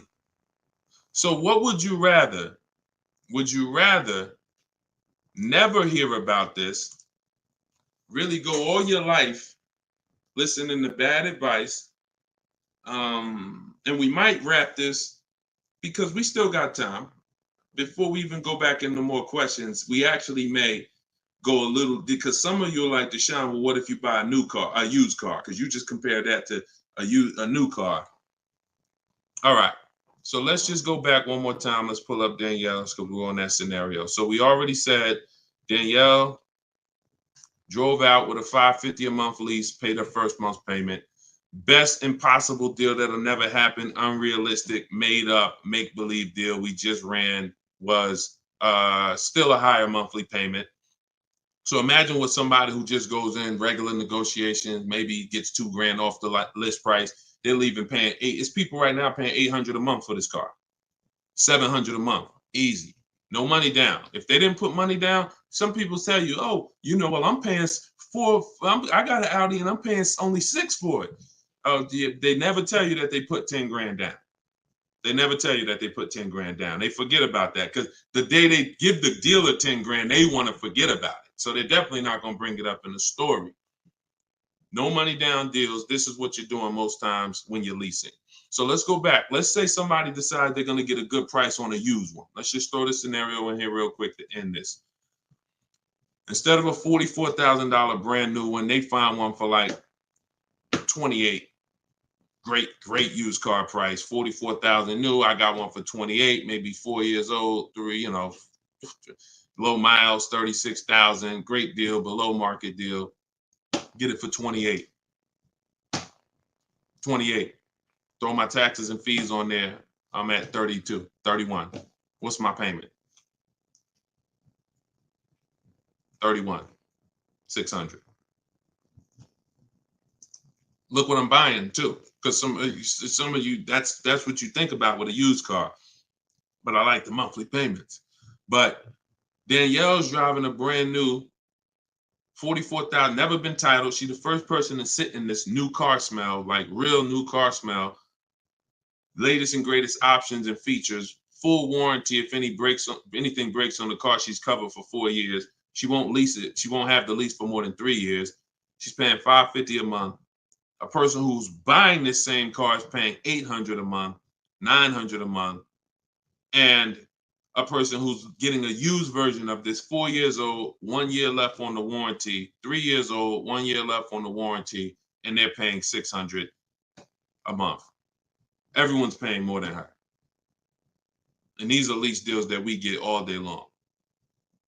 Everyone's paying more than her. We can put every scenario. Only person that's not paying more than her is somebody who just drives like a 10-year-old Audi, 12-year-old Audi. They go pay cash for it, buy it from Facebook Marketplace or something like that, or people who go to the auctions and get, like a 12-year-old one. Those are the only people who could, flip cars and not lose. Everybody who's buying new cars, newer cars, is paying more than her. It's people paying $500 a month because they bought their Toyota Camry. They're paying $600. So you're paying $600. She's driving an Audi, $44,000 vehicle, no money down. You're paying $600. You're driving a Toyota Camry that you're not going to keep for more than another 2 years. Any car, replace it. Chevrolet, you could pay, Camry, Honda. You're not keeping these cars more than 8 years, and you're paying these ridiculous car payments, and you're the ones that, unfortunately, because you believe bad advice, you are not winning. You're losing. But would you rather me not tell you? God willing, you're like, man, I'm glad I'm young. I'm going to still buy more cars. Most of you are still going to buy more cars. It's good for you to find this out now rather than you never found out and you just passed it down to your family and your kids. And now They heard they don't lease. Now you got your 25-year-old. He never heard about leasing. He goes and he gets himself a $30,000 car because he got a good job. He said, all right, I could afford a $600 a month payment. He gets a $30,000 car. His payment is $600 if he put no money down, or maybe he put 10 grand down, whatever. Point is, he's paying between $400 and $600 a month for this car when he could be leasing a brand new version of that car for $350 a month. $350 a month, $600 a month. These payments are nowhere close. It's nowhere close. Depreciation is the unseen expense. So this is all step one. See what I'm saying? So when you're reading my book, you're going through leasing versions. I got a video on this, by the way. This is in my digital book. I'll link to certain videos to help you guys really understand certain concepts. But this is what we do. This is step one. Leasing versus buying is step one, because I know who was taught, be honest, never lease a car. Type me if you were taught never lease a car. You don't need a down payment, Lisa, and you don't need excellent credit. You need good credit. No down payments. I can show you right now, Lisa, on the screen. You can't see it because we rebroadcast these shows on TikTok, but you'll see it on Facebook, YouTube, or Instagram because they can see the slides that I'm sharing. Like every deal that I'm gonna show, like Kimberly. Look, she got a $91,000 Maserati, $944 a month, 39-month lease. $944 a month, $91,000 Maserati. She got bids. Use what I'm teaching you in my book. She got bids. 7 competitive quotes ranging from 1% to 1.8%. That's a crazy, but she saved 20 grand on a brand new Maserati. No money down lease. Bonita, this was in the middle of the pandemic. When people were, the Kia Telluride was one of, if not the most popular SUV all through the pandemic. People were paying $800 a month, $900 a month, $1,000 a month for these Kia Tellurides. She leased one in December 2022, and she got it for $600 a month, and she gave them $600. That's all she gave them. So, ask questions. It's better to ask questions about things that you may not understand versus making statements. Because when you make statements, sometimes it can mean you're not in a full posture of learning. But I do get that you're dropping. Many of you are this is a game changer for you. This is a game changer. This is a money changer for you. I mean, my goodness, my brother who I met recently over the last year, he's a neighbor of mine, and he's become a close friend. And he had a Kia Telluride, black one, just like her. Totaled it. His wife was in an accident maybe about a month ago and totaled it. And he called me and he said he had saw the 8-year rule, and he said, I'm not keeping these cars 8 years. I'm going to lease this one. He leased a Kia Telluride, and his best offer on the same vehicle he owned was under $500 a month, no money down. It was like $479, $489. He was just paying. Remember, this was a $45,000 Kia Telluride he had. His payment on that car was probably $800-900 a month. So that's his wife totaling that car ended up being a blessing. Got him out of that car. He got the lease. He got the same car, brand new one, and he's paying $300 a month less because he has correct deal structure now. This is so important. That's why I call this the most important question in my book. And this is step one in my process, is you ask yourself the most important question. So I'm gonna put the banner back up for you guys on Facebook and YouTube. You can actually go to deshonsbook.com. Dolan pinned a comment in the Instagram section, in the Instagram comments. Also in the Facebook and YouTube comments, we've pinned Deshon's book. You can get your copy for 75% off. It's a digital book, so it goes to your email. Make sure you check your spam and your junk folder, but it goes there. You can get it in 3-4 minutes, and you won't pay the normal $97 if you get there before the 30-minute timer goes down. Once the time expires, the price is $97, which is the normal price, and it's worth more than that. It's worth thousands. I wouldn't price it at $97 if it wasn't worth thousands and thousands of dollars. So, but you can get it for 75% off that. You can get it for $24 if you get to my TikTok bio, my Instagram bio before the timer expires. But that's leasing versus buying. That's a quick comparison of leasing versus buying and how there's no way to get a great deal if you buy when you should have leased. No way. So some of you are going to be like, oh, well, I want to transition because I want to get out of my car that I'm financing and move to a lease. You should do that as soon as it makes financial sense. And that means sometimes you have too much negative equity. You can't move right now. So you may have to wait a year or 2 years before you can actually move over. I like that question M asked on YouTube just now. Do you value owning cars without payments? Can you throw that one up, M? Can you throw that one up, Dolan? Who was taught always pay cash for cars? Who was taught, type a $sign if you've heard or you were taught that you should always pay cash for cars. Now, I'm going to tell you, in a market like now, it's great to, all right, I see RJ Velez. Now, there's value in paying cash, and I'm going to tell you where it is, and you got to just, there's no one size fits all. See, the problem, what's been hurting you guys is because you've listened to one size fits all car buying advice. So usually whoever is giving you the advice, they're telling you to buy cars the way they buy cars. Tap the screen on TikTok if this is making sense to y'all. If y'all are following this, keep tapping the screen, running the lights up. Let me know that you're following what we're talking about. So here's what's important. If you're listening to someone who tells you pay cash for cars, buy used cars, that's because they do that. Now, if it makes sense for them, then that's great. But we need to look at paying cash. When does it make financial sense? When does it not? It's based on a couple things. First of all, what are you doing with your money? Because some people say, I don't like car payments.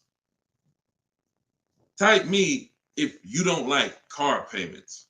Who said, type that, Deshone, I want to pay cash because I don't like car payments. Can we type that? Can we dialogue on this? Car payments. Anybody? Okay. May not be that many of you right now.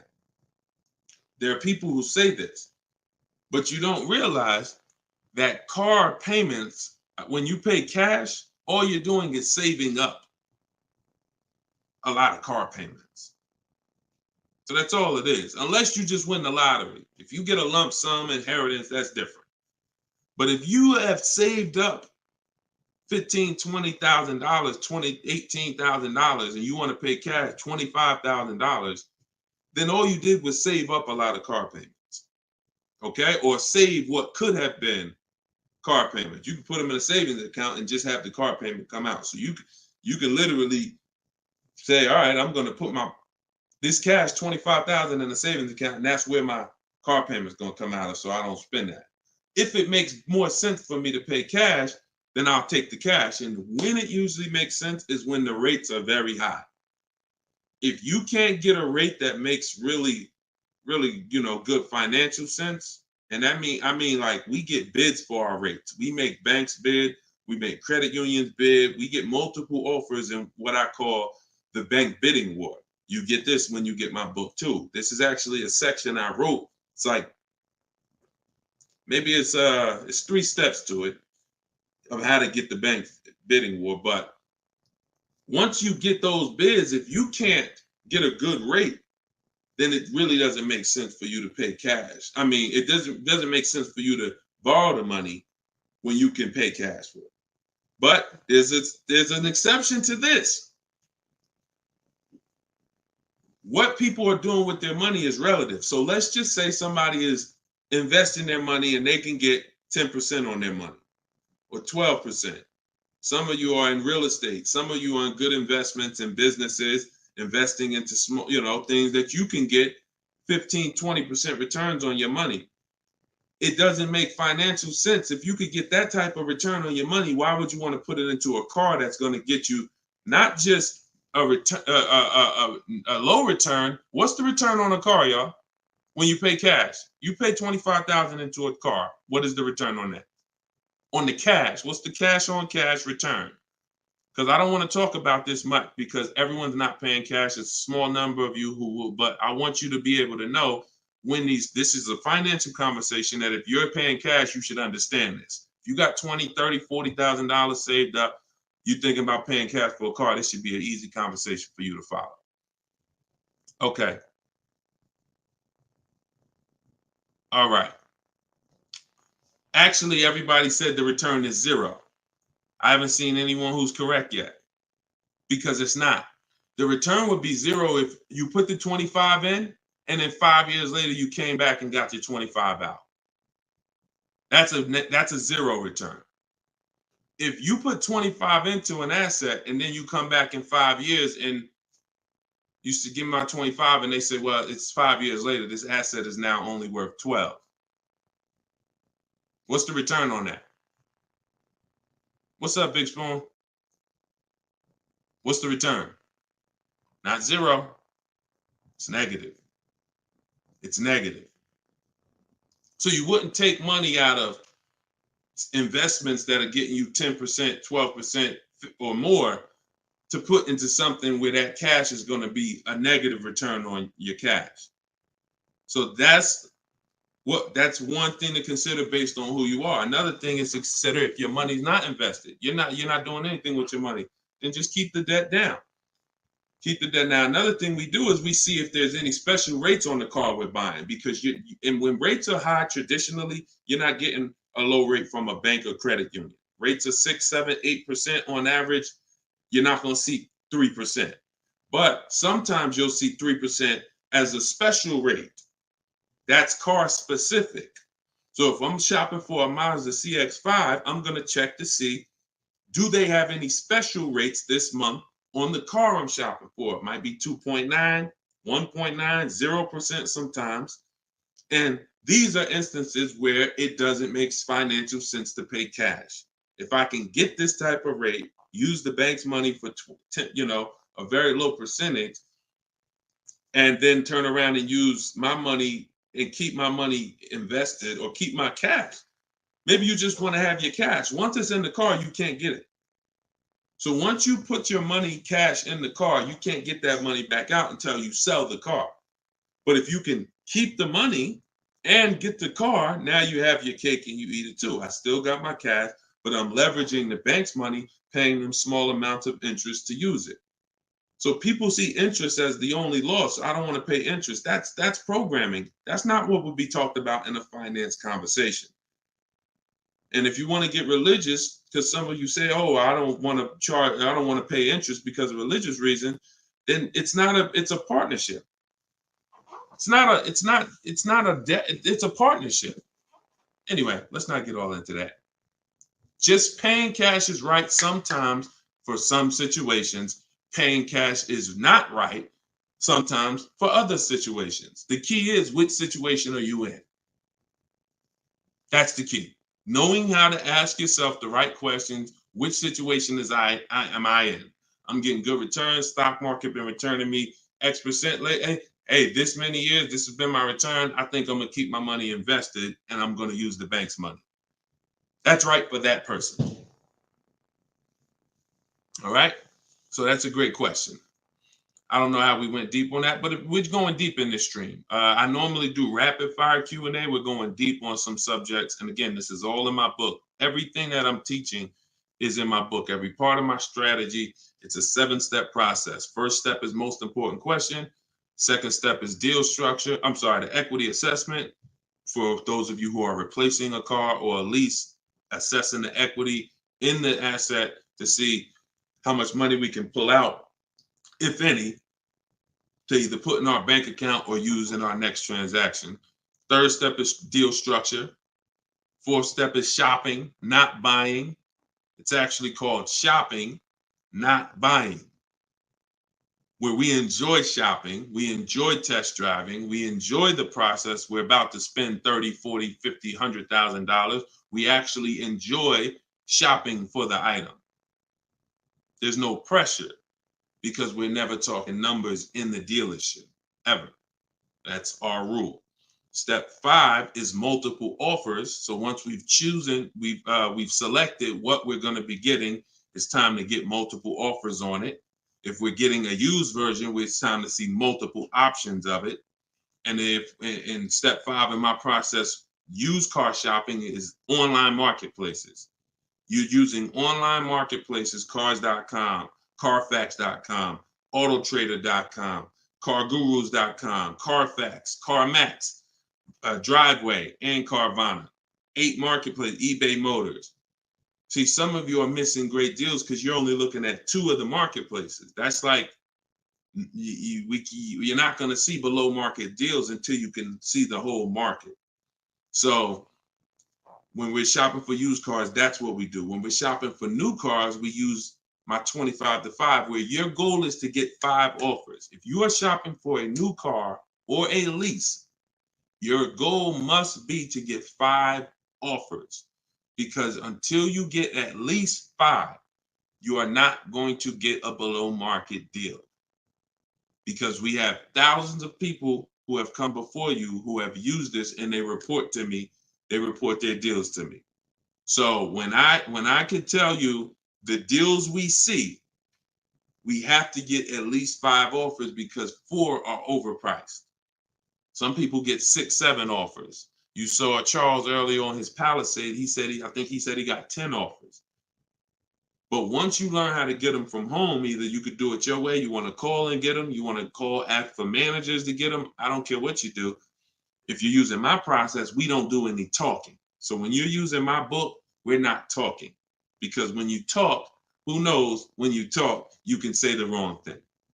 When you type, and then you're typing what I wrote for you. Because in my book, you're using what I wrote for you to talk to the dealers by email. So I can't even say talk to the dealers, to communicate by email, because we know everything they're going to say. So then the step 6 is paperwork and protection. Once you get your lowest offer, you find the best option. It's time for the paperwork. And then step 7 is delivery. That's it. So everything that I teach is out of one of those 7 steps. And, part of why you have not gotten the deals that you see me sharing is because you don't have any process. You're just winging it. You're just hoping things go well for you. And that's just not a place of empowerment. That's just not a place of empowerment. Strategy is here. So, so we went deep on some of what's in that book and what you'll learn if you get it in the comment section, or you can get it in my TikTok or Instagram bio. If you're watching us on TV, you can also scan that QR code with your phone.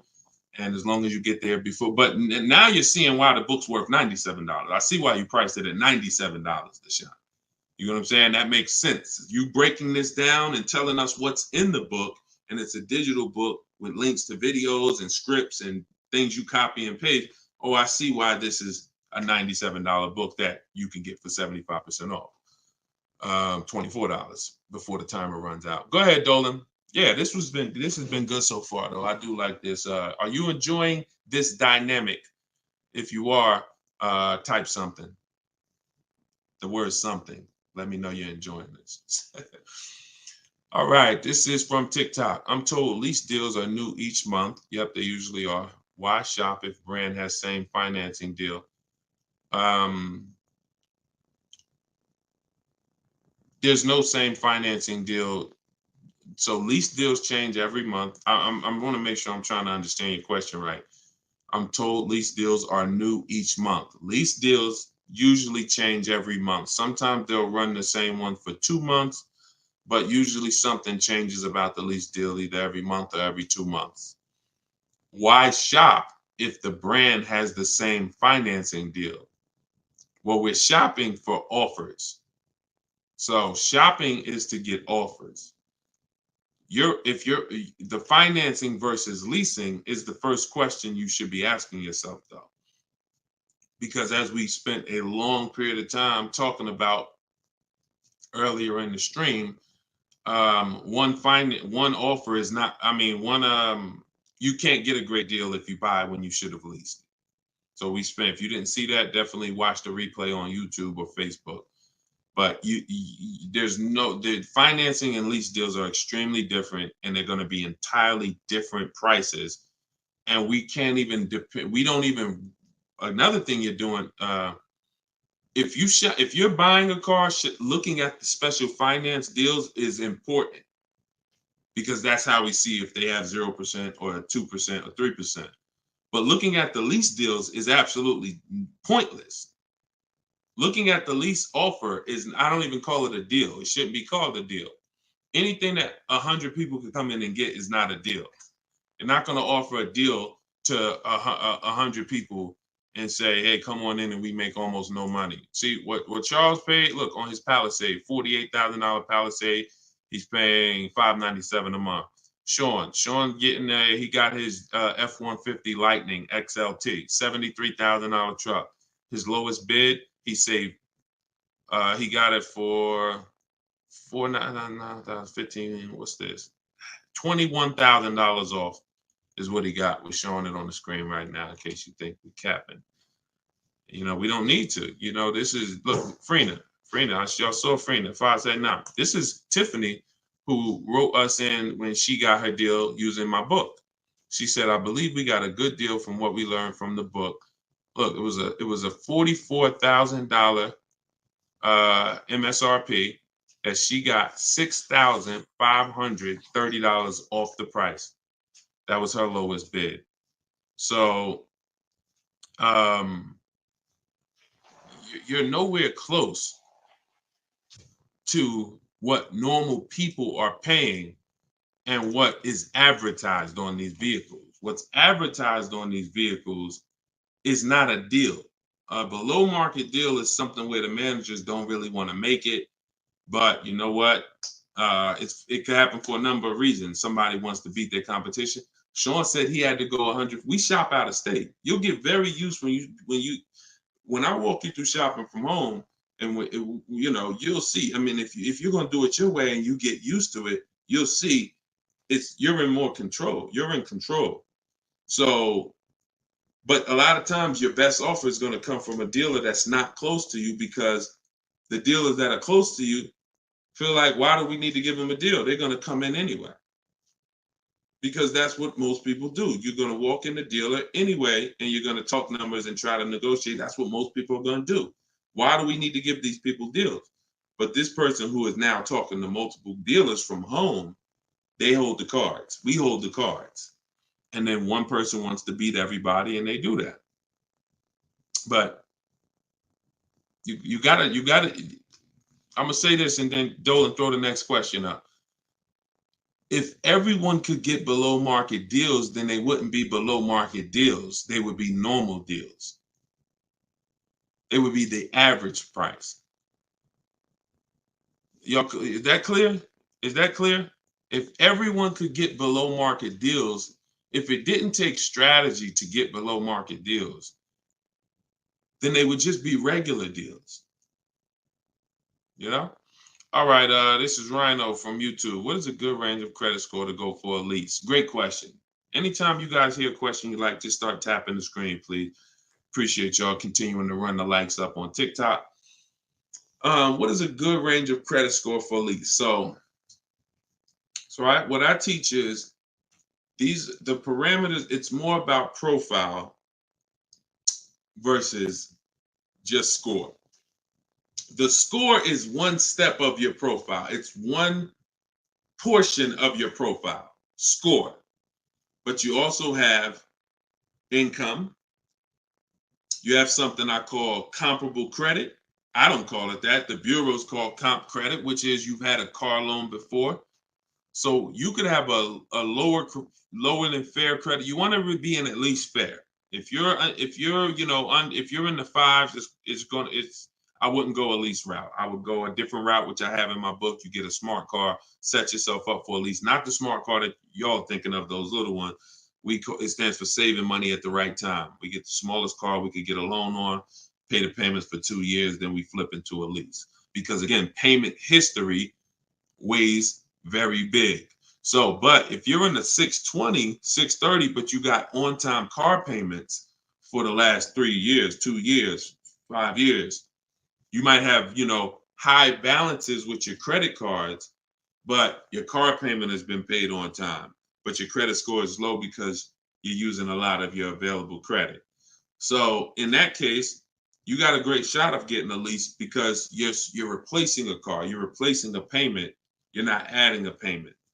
But usually, 650, 660 and up. 660 and up is usually the best to stay out of that manipulation zone.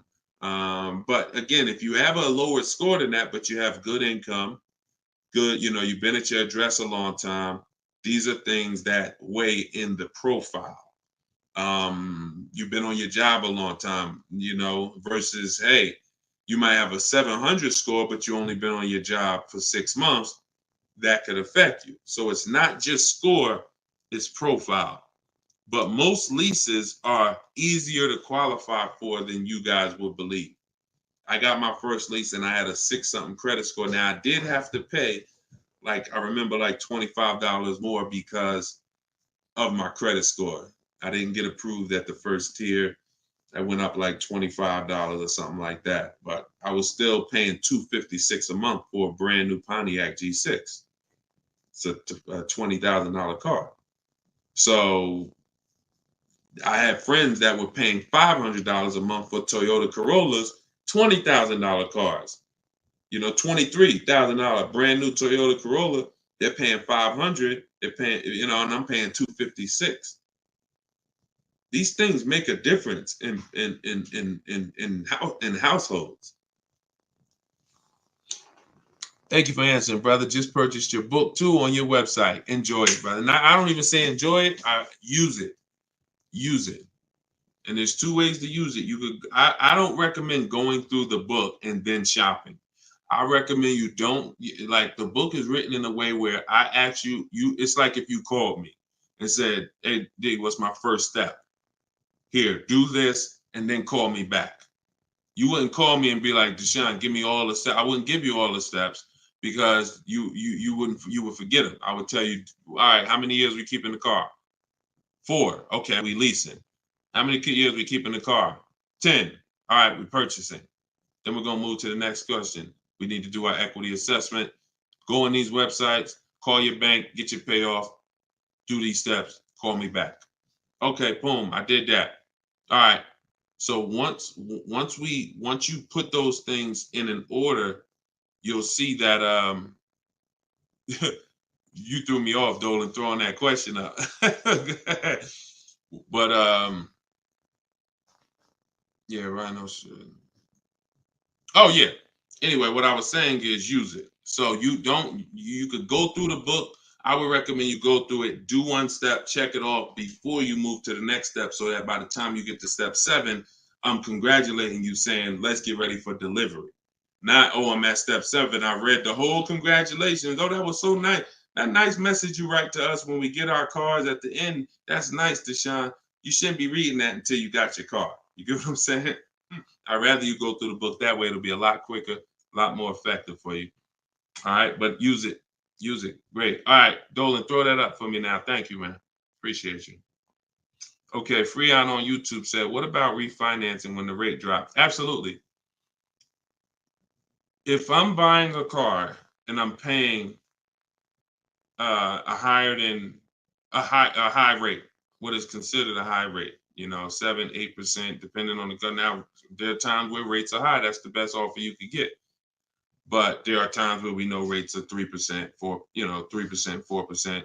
There's time when the rates was 2 and change from the credit unions and things of that nature. So, relative to what they've been, these rates are high. So, yes, as long as you have a great car, the goal is always to get a great car. You could change the loan, like Freon said, by refinancing. So let's say I have horrible credit, 400 score, I need a car. I'm going to make sure the car I get is absolutely a great car. I mean, it must last. This is the thing you need to be looking for. I need to make sure I'm getting a car that's going to last, because I could always fix the loan. But if you fix the loan, refinance, but you got a bad car. You got a car with 100,000 miles on it, and now you're saying you're going to keep it 8 years. You're not keeping that car 8 years in a lot of cases. It has too many miles on it. So you should be shopping for a car saying, okay, I'm planning on keeping this 18 years. I want to get myself something with 60,000 miles. Now that might mean you can't get the big SUV. But if you get the big SUV and then the car breaks down in 4 years, it defeats the purpose anyway. So you could always fix the loan. Don't get a bad car. Very, very important. Or that really destroys a lot of these long-term plans that you need to have. Okay? But yes, everyone will be refinancing when the rates drop. That's for sure. Go ahead, Dolan. Next one, please. Great questions. Great questions. Yes, these are some great questions. From TikTok, I have a car with a lease ending in a couple months. Buyout is 35, but Kelly's Blue Book is 44. Should I buy out the car with the option to sell after? We don't usually buy leases, in fact, ever. Why are we so big on buying our leases? Who told us that was a good idea? Who told us going from buying? Think about this. 3 years ago, I drove off the lot with a very nice brand new car that I was paying, hopefully, a decent payment on. Why am I going to stop doing that to now buy a used car? What's the benefit to us buying these leases out? Maybe I don't see it, because what I explain is it's a horrible idea. It's a horrible idea. One exception, if you're keeping the lease 8 more years after you buy it, then it's fine, because it's just like you bought a used car. So you really kept the car how many years if you leased it for 3 years and you're keeping it another 8? See what I'm saying? 11 years. So you're going to win. It's still a bad idea, but you'll win somewhat if you keep the whole car 11 years, because I'm going to tell you why. Once you get the used car, you reset everything. You got that's a whole separate transaction. If you lease a car, your payment on that lease is going to be, let's just say your payment on the lease is $450 a month.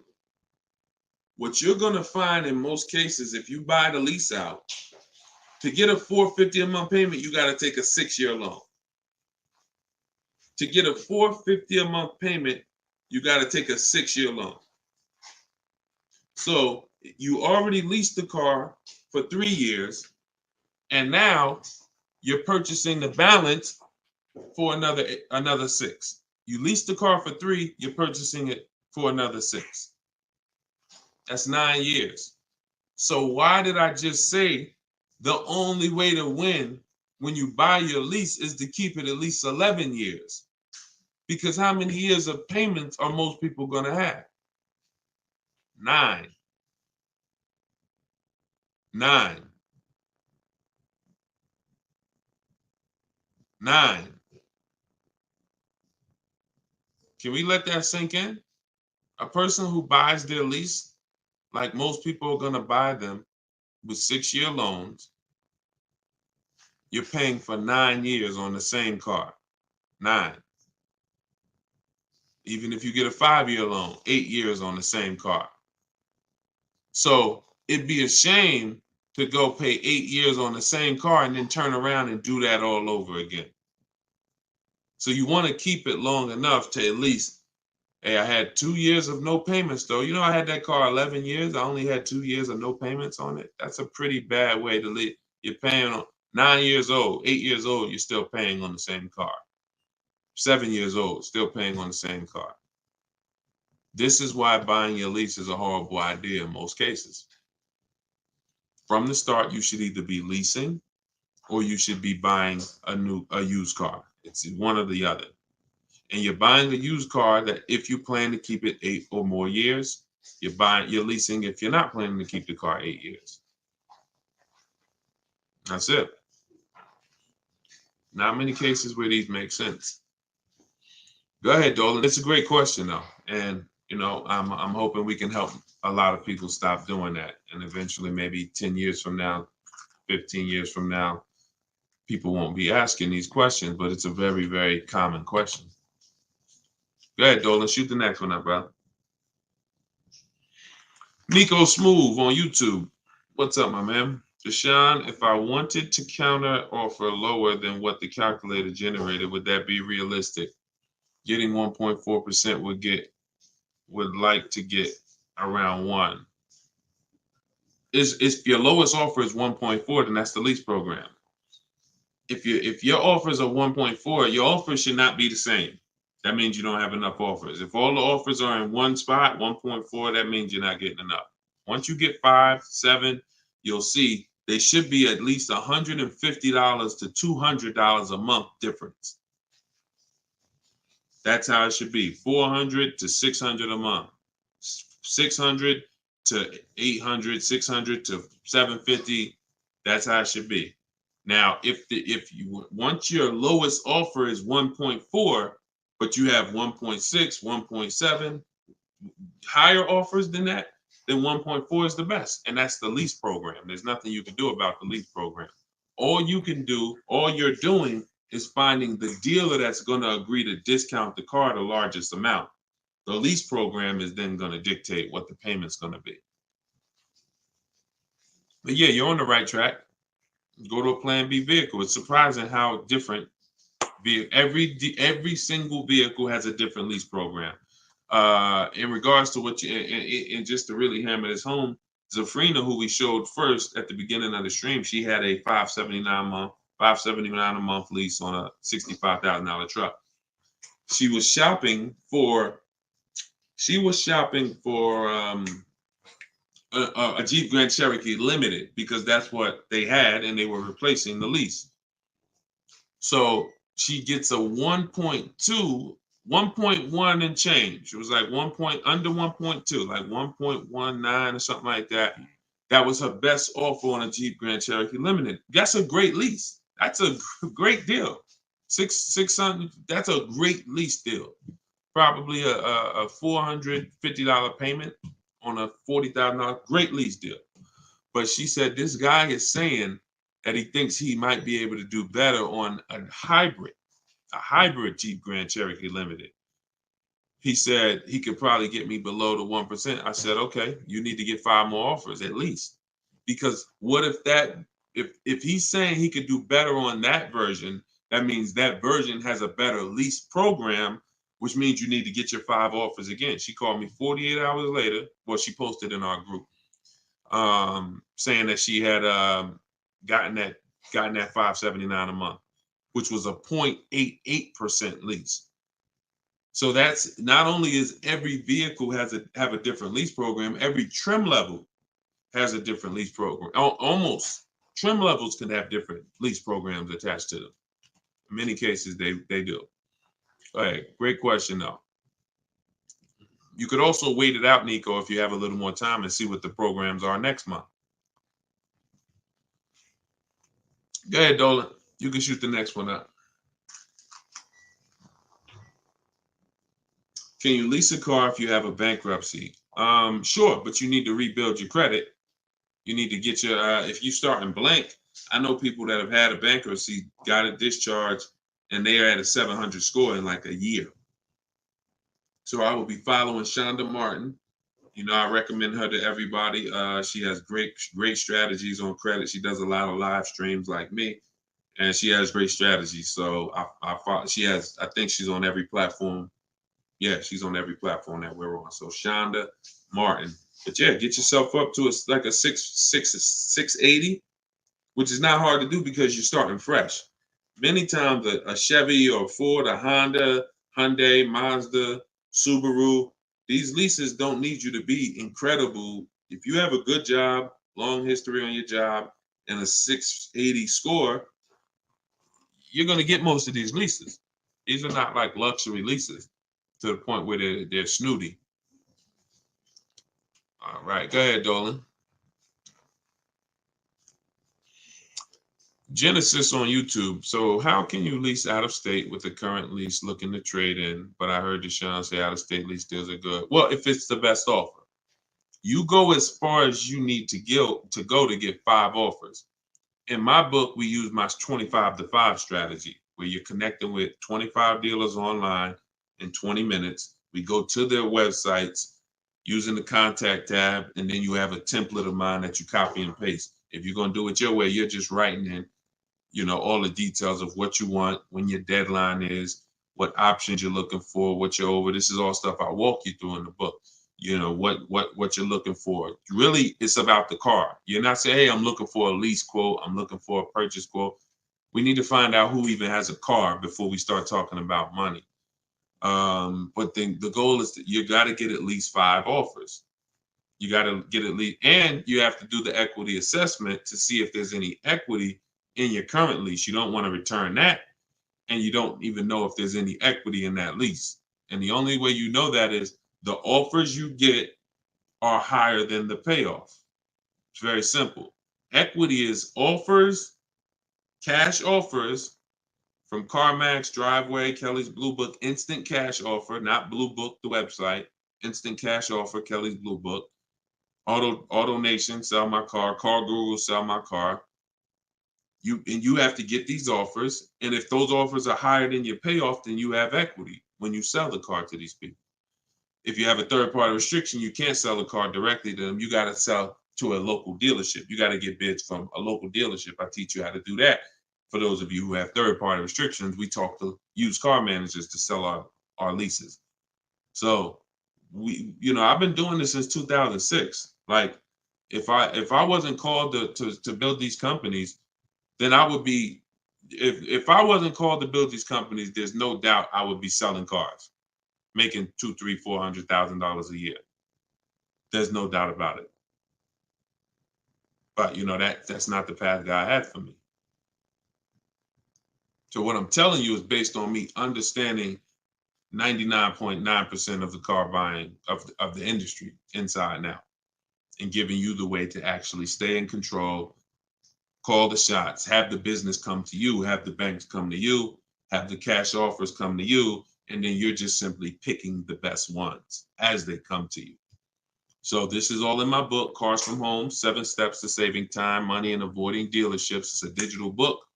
You can get your copy for 75% off in my TikTok bio, in my Instagram bio, or we have a comment pin. Dolan, can you post the comment for everybody again on Facebook and YouTube? Just copy and paste that comment for everybody. And also we'll put a banner up on the screen for those of you who are watching us on television. You can scan this banner with your phone, and it'll take you to the 75% off page. So you'll only pay $24. You won't pay the normal price of $97. But that offers for 30 minutes. Once the timer does expire, $97 is your price to get it, which is still a great price. I'm sure everybody who spent time with us today can see why $97 is going to save you probably tens of thousands of dollars, depending on how many cars you get.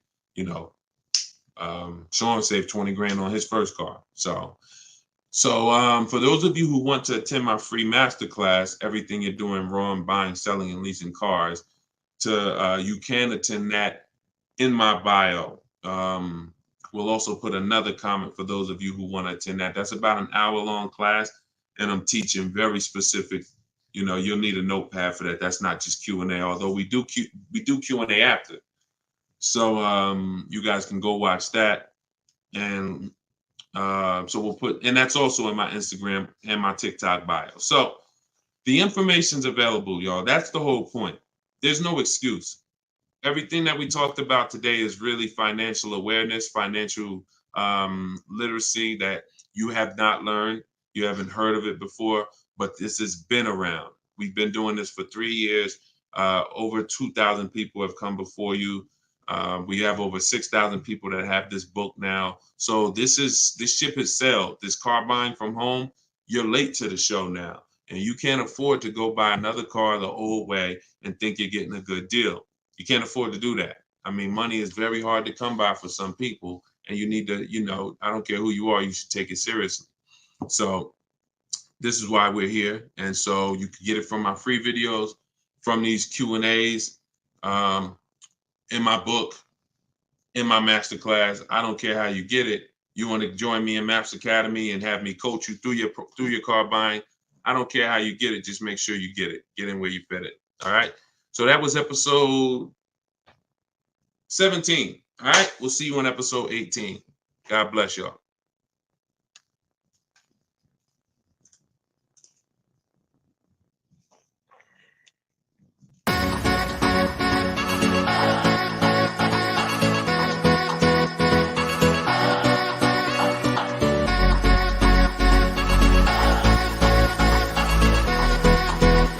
The worst possible thing you could say when you walk into a car dealership. I spent 5 years with Mercedes-Benz, 5 with General Motors, and the worst thing a person could say when they walk in is, if you could just get me to this payment, we got a deal.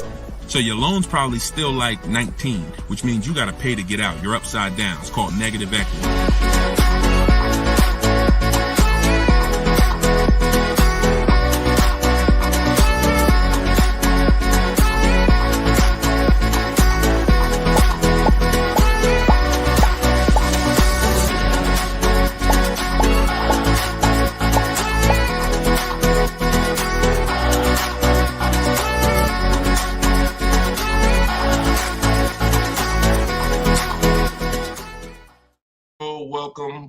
Welcome.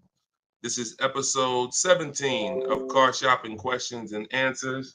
I am your host, Deshone the Auto Advisor, and we do these live shows throughout the day, throughout the week, to make sure that you have access to cutting edge car shopping strategy, which is the science of making dealers and banks bid for your business instead of negotiating the old-fashioned way.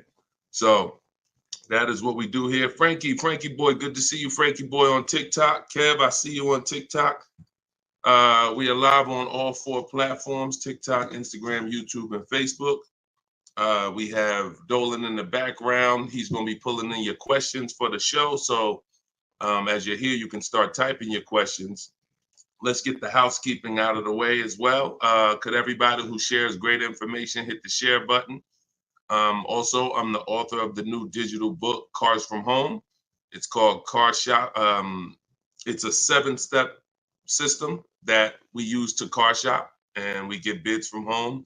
Everybody that you're going to hear me talking about today, I'll be sharing a lot of different people throughout the broadcast that use this system, so that you can see the different results that you will get when you start learning to make dealers bid for your business instead of negotiating the old-fashioned way. So thank you to everyone who has reviewed the book. Again, this is our Thursday, 12 p.m. live. It's May 9th, so you guys can start typing your questions if you are here with us live. And for all of you who do want your copy of my new book, Cars from Home, 7 Steps to Saving Time, Money, and Avoiding Dealers, we have a link in the comment section on Facebook for you guys. We also have a link inside my TikTok bio, inside my Instagram bio, that you guys can use to get your 75% off your copy. So you won't pay the $97 price. You'll pay $24, but it's only for 30 minutes. So once the 30-minute timer is up, the price is $97, and it's a great price. So all of these people you'll be hearing throughout the show have used the strategies that are in this book to save thousands and thousands of dollars from home. And that's where I'd like you to be as well. So, Dolan, as you get the first questions coming in, feel free to throw them up, and we'll get right to it, y'all. Let's go. Whenever you don't see the banner above me, you know we're actually live. When you see the banner, that means we're rebroadcasting, because we do rebroadcast this show throughout the day. But whenever you don't see the banner, that means we are absolutely live. Okay, so start typing your questions. Type them fast, and we'll get to it. T. Del Mar on Instagram. I'm leasing. Now test drive. Why do I ask for an older salesperson? Won't any salesperson be okay? No, any salesperson will not be okay. Some salespeople will bring you in for a test drive. we talk to people who are experienced in the dealership. So when we talk to them and we ask them, do they have a car that we're coming to see? We know 9 times out of 10, they're going to be honest with us. You get a new kid on the block or a salesperson who doesn't care about this stuff, they'll get there. Who's ever gotten to a dealership, was coming for a test drive, and then the dealership said, oh, that car got sold, or that car is not here anymore by the time you get there? If you've ever had that happen, type me.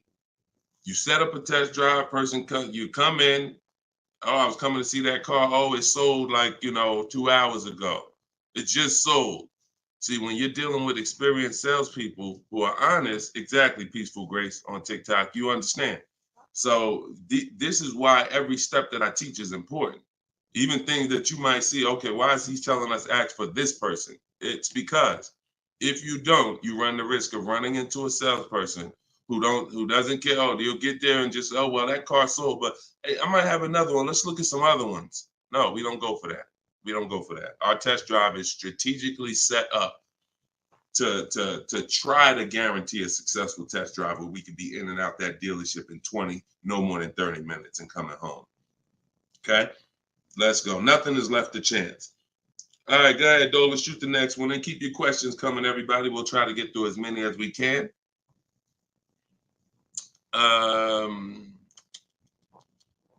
I see you got all right, we got one that just came in on TikTok. We'll give everybody a chance to come on in and start typing your questions. Try to type them all in one question, kind of one long question versus, continuations and continuations.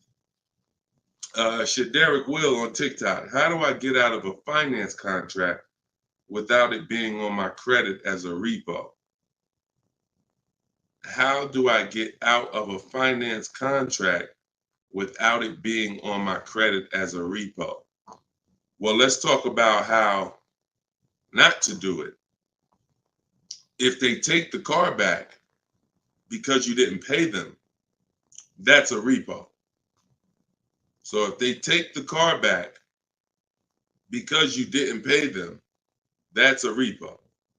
So if you do that, that's a repo. So let's talk about how not to do that. You could sell the car.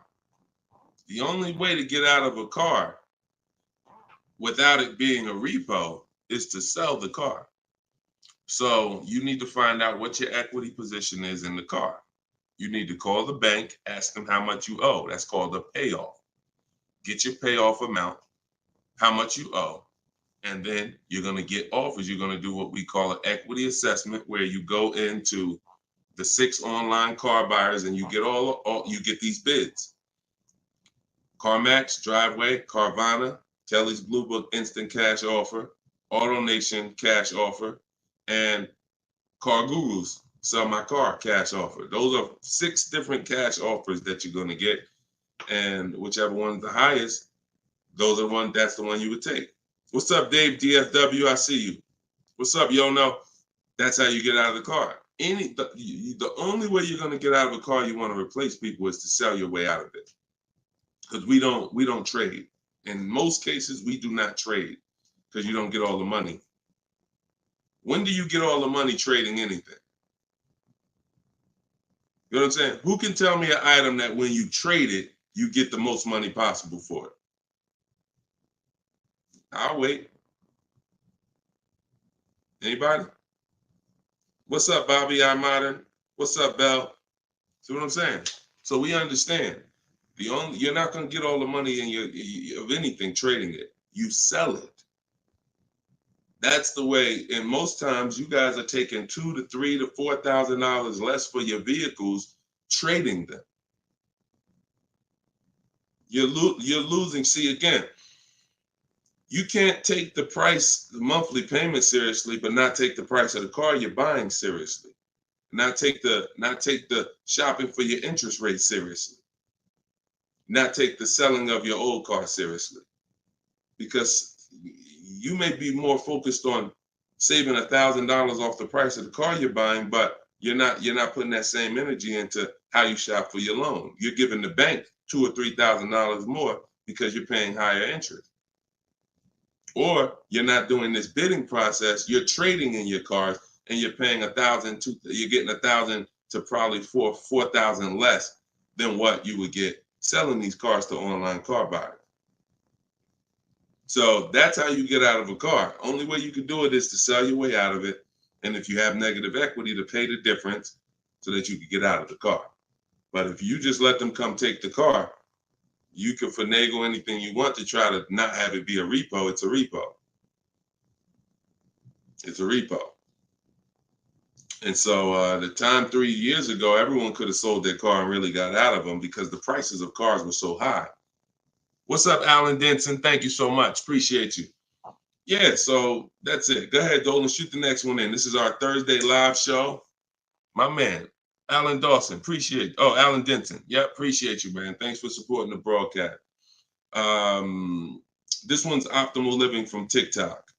This is our Thursday, May 9th live show at noon. So whenever you guys don't see the banner above me, that means we're live. You can send your questions in, and we'll try to get them into the show. Grand Rising, I want to buy a used approximately $10,000 or less.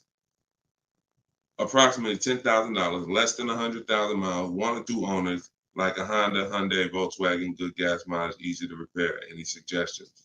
Well, you have a lot of filters there.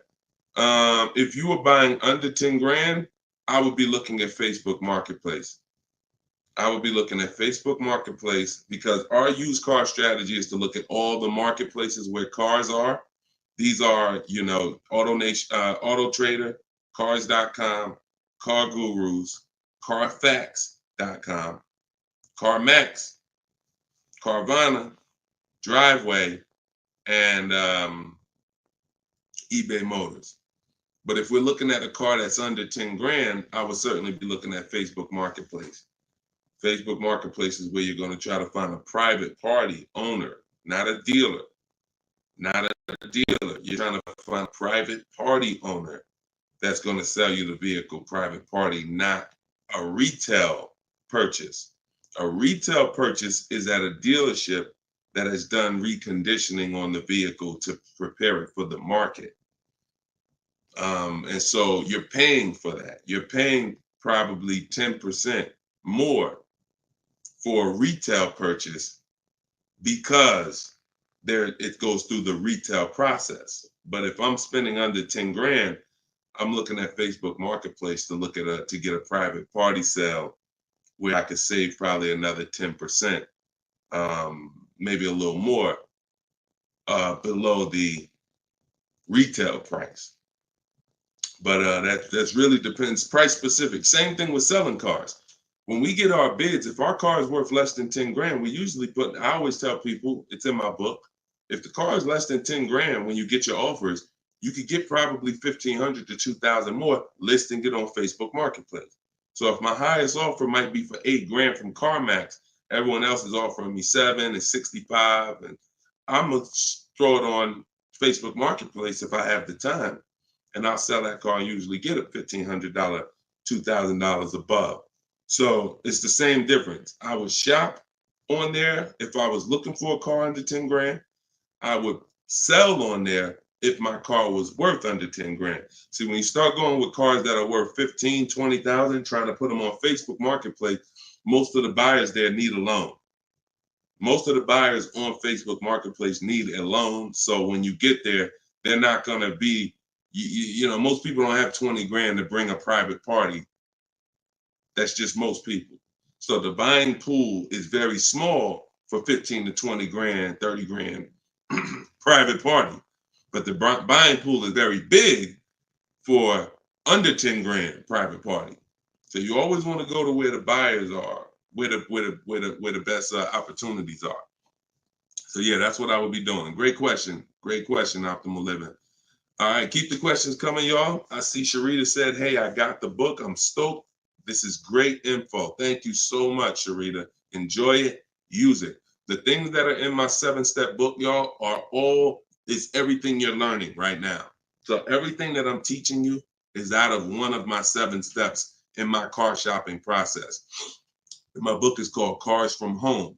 So it's all designed to teach you the science, walk you through the science step by step of doing 90% of your car purchase from home 90% of your savings are done at home, not in a dealership. The only thing we're doing in a dealership is test driving, is having our car appraised if we have a third-party restriction by a used car manager, and picking up our car if they don't deliver. Those are the only three things we are doing inside a dealership. All the negotiating, the price saving, the shopping the market, the research, the working with the bank, that's all done at home. And some people, some of you are going to do 100% of your purchase from home. If it's a new car or a lease, some of you could do 100% of it, because if the dealer delivers, literally you never went into the dealership except for the test drive, and then we get our bids and we make the we accept the best offer. This is somebody who just got a bid. You can see the dates not too long ago. Look, I contacted 25 dealers. Some of you know my system is used to, we connect with 25 dealers, with our goal being to get 5 offers. Because what percentage of offers is overpriced? Let's see if anybody on here knows. If anybody's been spending time with us, this might be a lot of your first time with us on the stream, but what percentage of dealers is overpriced? Let's see who knows. And this is why you must get at least 5 offers. At least 5 offers, because what percentage of dealers are overpriced, everybody? Let's see. All right, we may got a lot of new people on here. Maybe nobody knows. No, not 100%, Twan. Not 100%. Thank you, T. Delmar. 80%. Exactly. 80%. T. Delmar Instagram got it. 80% of dealers are overpriced. Now, this is not my opinion. I'm telling you guys. I've been working with people all around this country. I opened up my car buying school, Maps Academy, 2021. We have probably over 6,000 people now that have our book.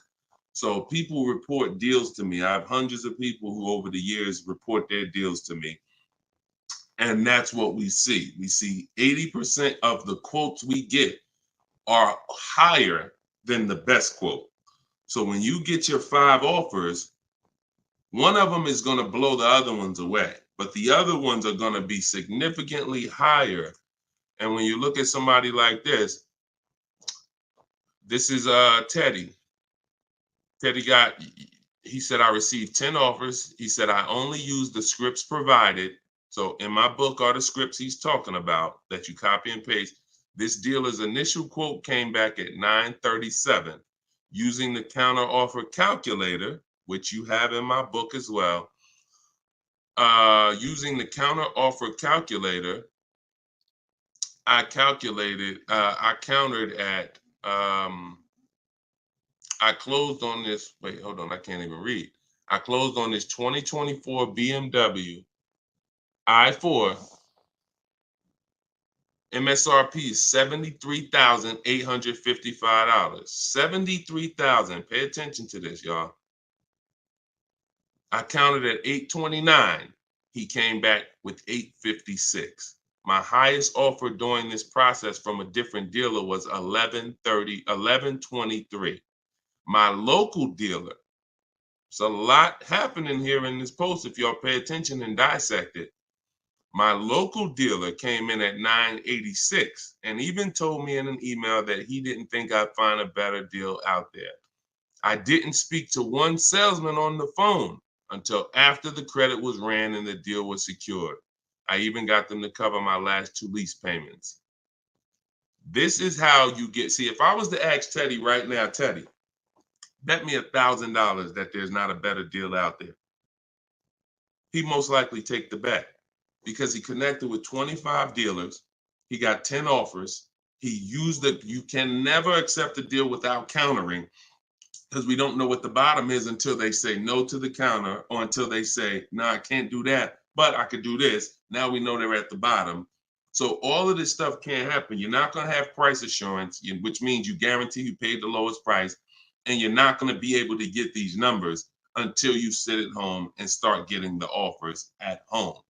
It is impossible to get these types of numbers, this type of confidence, this type of assurance walking into one dealer. Even if you got a good price, there's no way you even know it's a good price until you have enough offers to know this one right here is the best offer. He might have thought his local dealer was making him the best offer at 890. What he says, local dealer came back 986, because remember he has other offers that are 1100. But if he accepts that offer, he's never pulling away in this BMW for $856 a month, a $73,000 vehicle. Now, again, I'm gonna ask y'all before we pull up the next question, and we are live right now. It's Thursday, it's May 9th, and this is our 12 p.m. show. Once again, I'm gonna ask y'all a question. When you look at what he's paying, some of you have seen every $5,000 on the price of a car is how much a month? Every $5,000, because this is a $73,000 car. Now I'm going to talk to some of you who don't understand leasing, some of you who are taught you always buy your cars no matter what, and I'm going to show you what this car would have cost him monthly, if he didn't know that leasing was better for him because he doesn't keep his car 8 years. Thank you, Gerard Young. Every $5,000, Gerard just answered. Emo also answered it on YouTube. The question was, every $5,000 on the price of a car is how much per month? Approximately $100 a month. So when you look at a $20,000 car, automatically you should think $400 a month.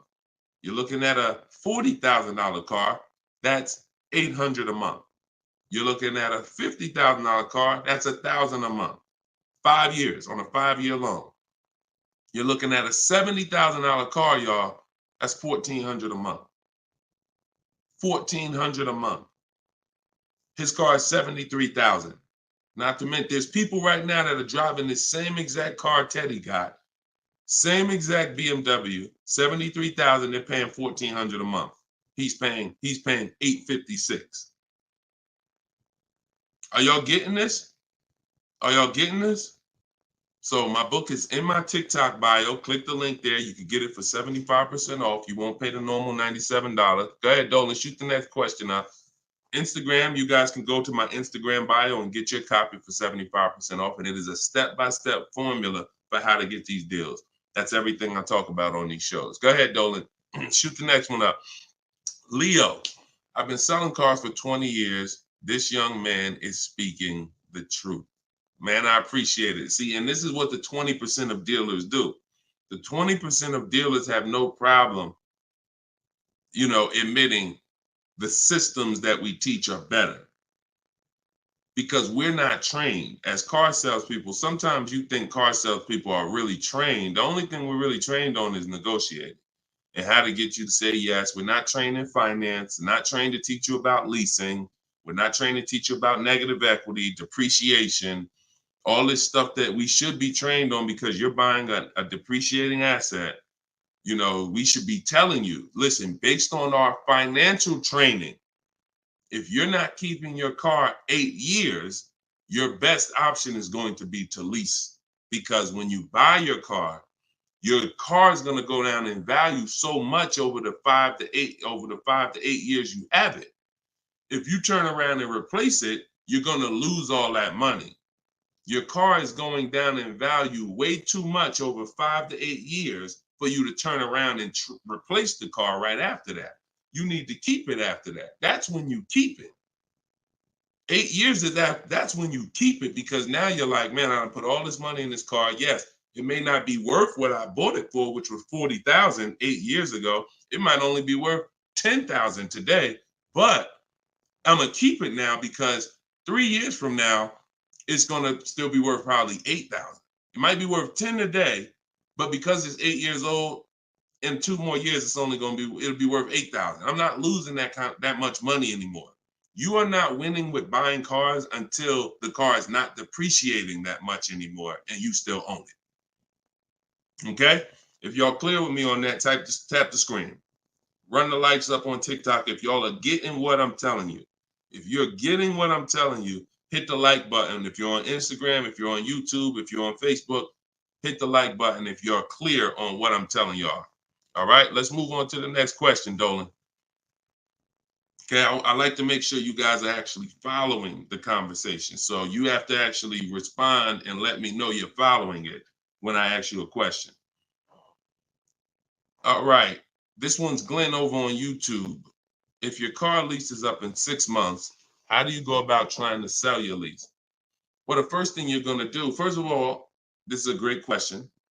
Glenn said, how do you sell your lease? Now, step 2 in my process is called the equity assessment. My book is called Cars from Home, 7 Steps to Saving Time, Money, and Avoiding Dealerships. Step 1 is the leasing versus buying question. Step 2 is the equity assessment, which means if you have a car you're replacing, we got to get the most money for it. And that's never going to be with a trade. So we have to see, is there any equity in our lease? Now, we are not assuming this. We are going to do this process and see, because some leases have no equity. Some leases have a good amount of equity. Like, hold on, I just had somebody write me talking about equity they got in their lease. Hold on. Didn't talk to, I think it was this person. Oh, but I cut off their post. Somebody said they just got $4,000 and I always like to say this. I always like to show this stuff so people understand. You know, we operate with documentation. So when you are getting how you determine if you have equity is with cash offers, not with algorithms. Kelly's bluebook.com. Blue Book says my car is worth this. That means I have equity. No, Blue Book doesn't buy cars. So what you want to do is you want to determine if you have equity by calling your bank. You're going to get your payoff, which is how much you owe. And then you are going to go on the websites that I'm laying out for you. It takes you 20 minutes. If you can't take 20 minutes to go on a website to fight for your money, you don't deserve it. You're going to CarMax, you're going to Driveway, you're going to Carvana, you're going to Kelly's Blue Book Instant Cash Offer, where they connect you with a local dealer to get a cash offer. You're going to Car Guru, Sell My Car, and you're going to AutoNation, Sell My Car. And that's going to give you up to 6 offers. And if you have a lease, you need to ask your bank, do you have a third-party restriction? And if they say you have a third-party restriction, then if you have equity, you're going to be selling to a local dealer, not to one of the local online buyers. If you don't have a third-party restriction, we sell to the highest online buyer. If you do, we sell to the highest bidder among used car dealers. So it's just simple. There's different processes.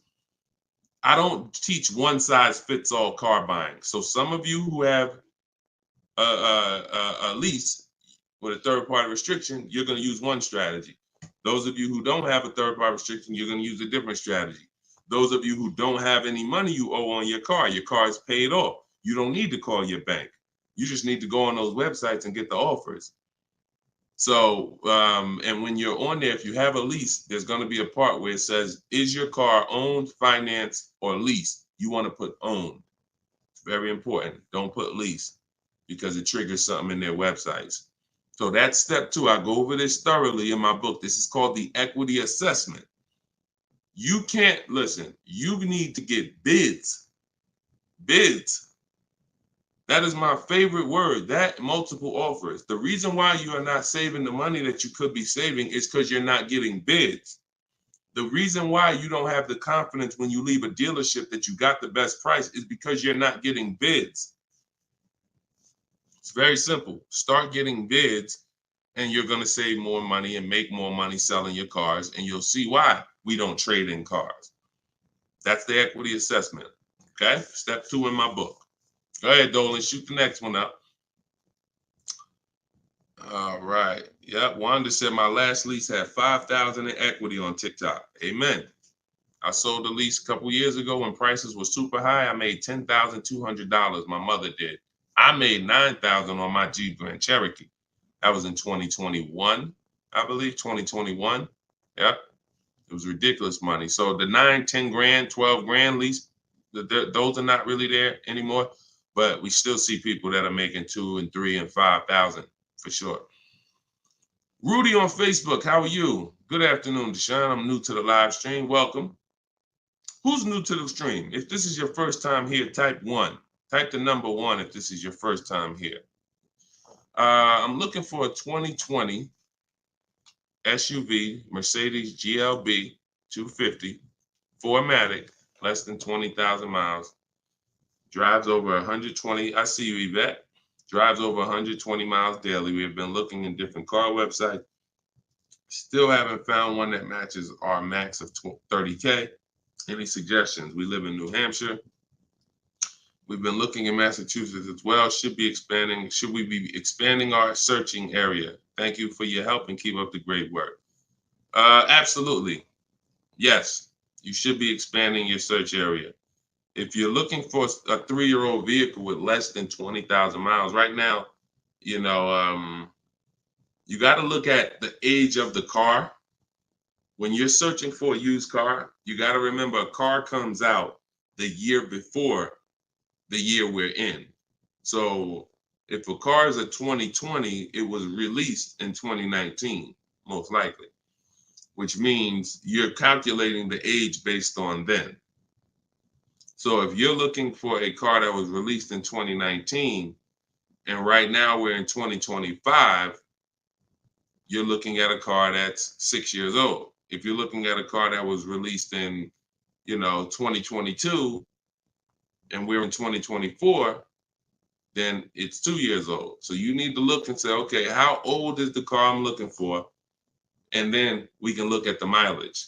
Because if you're looking for a car that's 4 years old, but you're looking for it to be driven 20,000 miles or less, that means you're only looking for a car that has a 5,000 a year average. That's going to be very tough. I like to go with it. I like to look at 10,000 a year, and then I like to go to 12. Now, we're talking about how we expand the search of our used cars, because the whole goal is to expand the search slowly. So if you were looking at the 2020, 20,000 miles, now go up to 30,000 miles. I would go up to 40,000 miles, because 40,000 miles still means it's driven lower than average.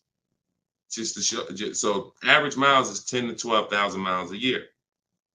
If you get a vehicle and it's 4 years old, it's driven 10 to 12,000 miles a year. It has really under 40,000 miles on it. It means it's been driven under 10,000 per year.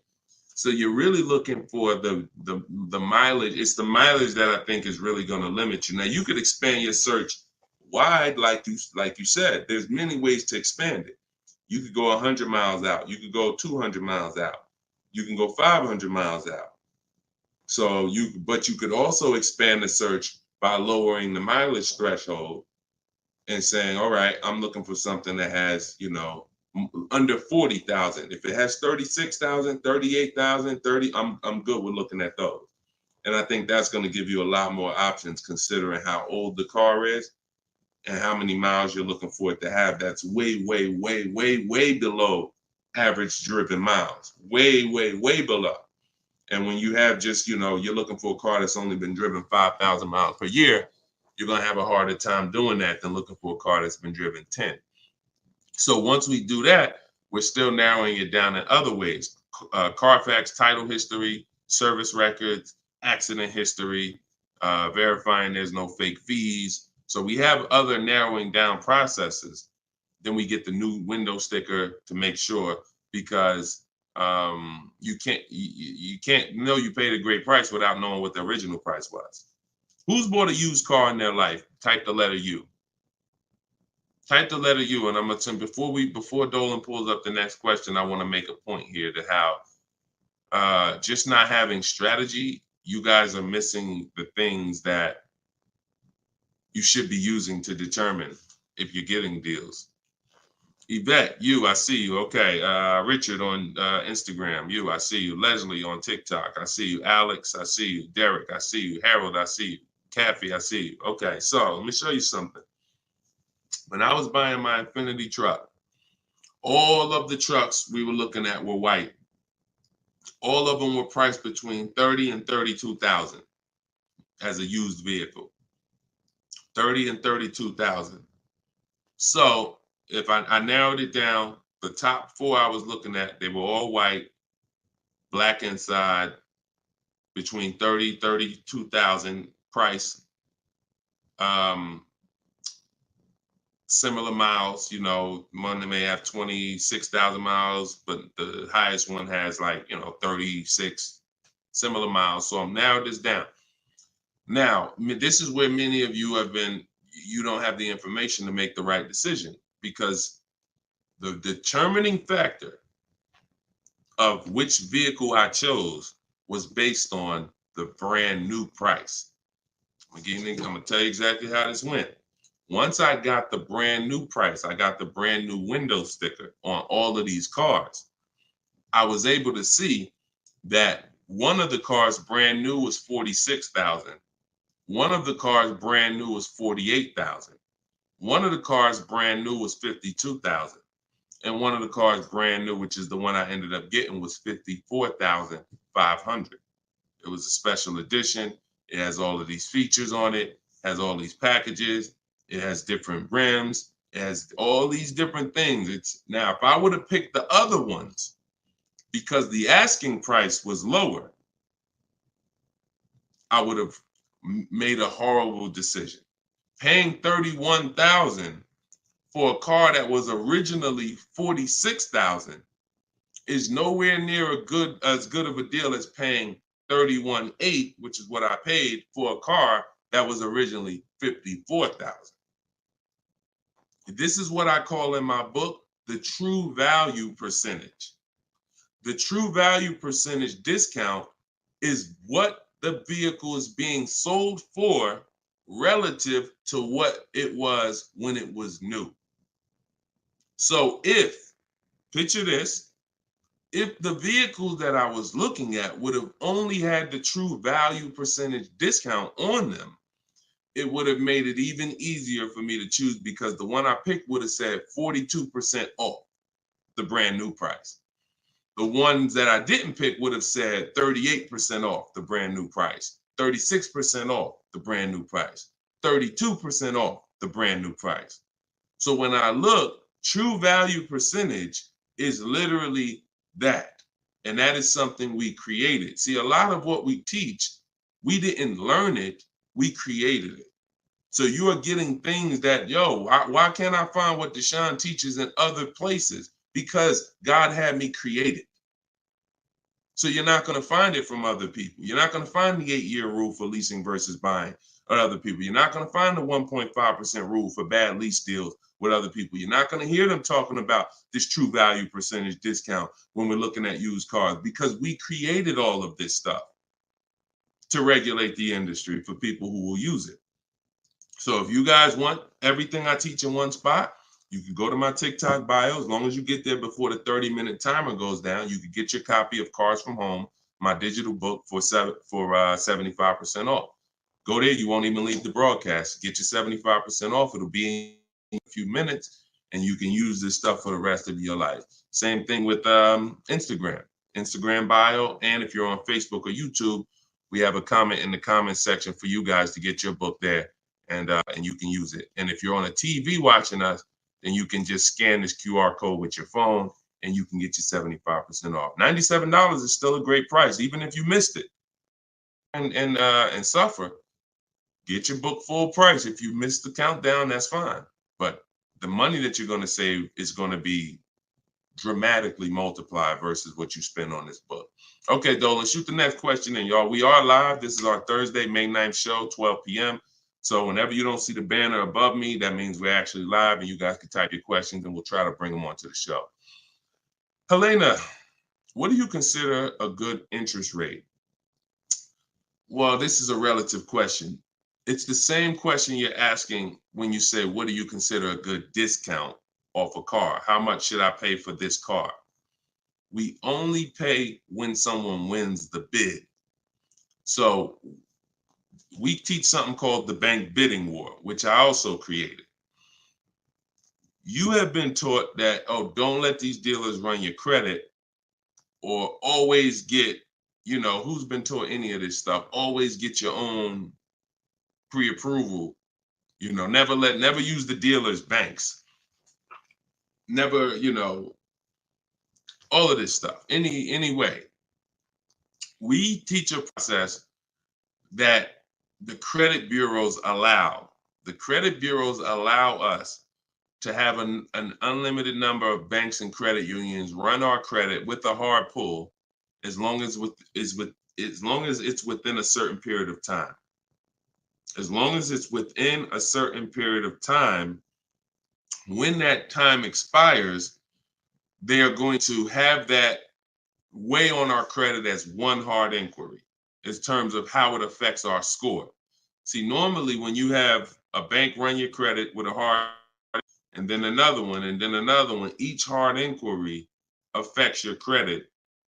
But when you do it the way it was meant to be done, and using the bank bidding war, if one hard inquiry would have dropped your credit 10 points, 20 of these hard inquiries is going to drop your credit the same 10 points. So the way it's done is there's 3 rounds to it. There's 3 rounds. This is for people that are financing. Again, those of you who are paying cash, this doesn't matter. Those of you who are leasing a vehicle, this doesn't matter.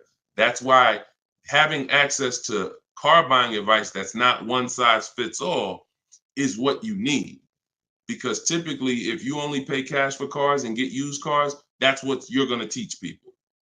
So everything has a different place. So those of you who are financing a new car or a used car, you're going to use the bank bidding war so that you don't have to ask this question. This is the answer to Helena's question. How do you know? What do you consider a good interest rate? It's who wins the bid. So there's 3 rounds to it. The first thing we're going to do is see, are there any special interest rates on the car we're shopping for? So if we're shopping for a Kia Optima, a Kia K5, and all right, let's see, are there any special interest rates on it? Are they doing anything like 1.9% financing? Are they doing 0% financing? Are they doing 2.9% financing? Anything special? We also need to know how much the term. What's the term? Some people only do 0% for 3 years. That means you got to be able to pay the car off in 3 years or you can't take the deal. If it's 0% for 60 months, that's different. You got a 0% 5-year loan. You got 0% 6-year loan. So we need to see, is there anything special on the car? We do that for new and certified pre-owned, if we're looking for a certified pre-owned. Now, if we find something, sometimes that could prevent us from even needing to do any other interest rate shopping. If they're doing 1.99 for 60 months, you're not going to find better than that. No bank is going to do better than that. So that's why it eliminates the rest of the rounds in the bank bidding war. Eliminate it. But let's just say that there are no special interest rates. Now we're going to revisit the bank bidding war in round 2, which is after we find the best price on our car. See, because some of you, when you go shop for a car, you're thinking, how much should this car cost? Oh, what's the monthly payment should be on this car? The monthly payment is between you and the lender. It's not between you and the person you're buying the car from. See, this goes back to our point, which is you must set up your car buying transaction from who you're getting your loan from. The process of shopping for the best price on your car is different, or should be different. If you listen to me, it will be different than the process of you getting the best price on your loan. The best price on my loan is a different process than getting the best price on the car I'm buying. So now, once I start now looking for my car, getting my bids, get the best price on my car, now it's time to come back and get the loan involved. See, many of you are focused on what the best monthly payment is on the car, but you're not focused on finding the dealer that is the lowest price. That's focus number 1. Before we think about what is our monthly payment, we are thinking about what is the dealer? What's my process for finding the dealer who's going to sell me this Kia K5 for the lowest price? Who's going to sell me this $40,000 car for the lowest price? Once I find that dealer, Now it's time for me to come and get start shopping for my loan. See, and the reason why this works so well is because there's a process to it. We're not winging this. The reason why any fighter who goes into a fight and they're winging it, they are in a position of struggle. We don't wing it. That's why when you see my 7-step process in my book, it's 7 steps. In Matt's Academy, my car buying school, it's 7 steps. Whether it's video, whether it's the book, it does not matter. It's 7 steps because the process does not change. A process should not change based on whether you want a new car, used car, a lease, a luxury car, an exotic car. It shouldn't change. So once you find the best price on the item, now you're coming home and you are going to now contact online banks, your bank, your credit union, and you're going to get all their offers. This is round 2 of the bank bidding war. Round 1 is any special interest rates on the car. No? All right. Then we go find the best offer on our car. Now we're going to start round 2, which is our bank, our credit union, online lenders, all submitting bids for our rate. Round 3, once that's done, round 3 is we call the dealer who we have the car on hold with, and we tell them the best rate we got, and we give them a chance to see if they can beat it. That's round 3, because the dealers have another 5 to 7 to sometimes 10 banks. So see if they can beat it. So now you have 3 rounds of individuals competing for your interest, for your loan, to give you a loan. 3 rounds. First is the special rates. Second is you, your bank, your credit union, online banks. Third is the dealer's banks. And so when you leave, you already know I got the best interest rate. I guarantee it because I had 15, 20 people competing for my bank, for my loan. And that if you do that correctly, you are going to see that it weighs on your credit at the end as the same as one hard inquiry. That is what the bank bidding war. When you get my book, I email you a copy of the bank bidding war with it because I haven't merged the bank bidding war into my book yet. That's an update. Yes, that's an update. So all of you who had the book prior, when I update the book, you get the new book. You get the new book. That's another reason why having a digital book is the best way to do this. Because when things change in this game, when websites change, people go out of business, I update the book so that things can stay fresh. That's a beautiful thing about having a digital book. So the banner is on the screen. You guys can go to deshonesbook.com on Facebook or YouTube. You can scan the QR code with your phone because everyone can get your copy for 75% off. You won't pay the normal $97 as long as you get to either my TikTok bio or my Instagram bio before the 30 minutes is up. Okay, that's a great question, though. And what we're doing is we're going a little deeper. I've had tons of shows. We've done tons of streams where I was doing these rapid fire answers. This is episode 17. So what you're going, or 18. So what you're going to see is we're going a little deeper on certain topics as we're led to. So go ahead, Dolan. Next question. 5 though. No, I'm not streaming on Twitch, Matt. Only on Facebook, YouTube, Instagram, and TikTok. This is Lauren over on YouTube. Used your system just last week to lease a new car and got a 2024 Tiguan, great, at 1.1% after getting 6 bids. Now you talking, Lauren. It was the most enjoyable car buying process I've ever had. Thank you. Do we see what let me screenshot this here. This is what we're talking about, Lauren. This is what I am talking about. See, Lauren didn't know me. See, here's how different information changes things. Lauren was just like y'all about a month ago. She didn't have my book because we didn't even release the book. She was just like y'all. She might have didn't even know me. But what? She's an action taker. She got on the stream. She said, look, I like what this guy's talking about. This book is $24. What's the worst I could lose? There got to be something in that book where I could at least make my $25 back. Or even if I paid $97, got to be some tip, one tip in here got to be able to make me at least $100 back. She later finds out she's going to get thousands of dollars in discounts, get a 1.1% lease. Well, what that means is if the car is $40,000, her payment is like $420 on a $40,000 car that people are paying $800 a month for, $700 a month. Her lease is 1.1% of the MSRP. So because she's an action taker, she went forward, she got the book, she used the scripts, she said, I'm done with the old process. I'm willing to unlearn my old way of shopping, and I'm going to relearn this new way to shop. That's why, you understand? That's why it's all about unlearning and relearning. You understand? And she's able to reap the rewards of not just saving the money, but receiving empowerment. Because this is the only way to car shop empowered. You could go negotiate. Not only are you not going to get the money off that we're getting, because if you're negotiating with an 80% dealer, there's no way for you to get these prices. So if you're in a dealer, yeah, they'll take off money for you, but their price was so high to begin with that when they take off the money, you're still higher. An 80% dealer is the overpriced dealers. You can't negotiate them down to the best price. So even if you did that, you still wouldn't have the empowerment of letting the business come to you.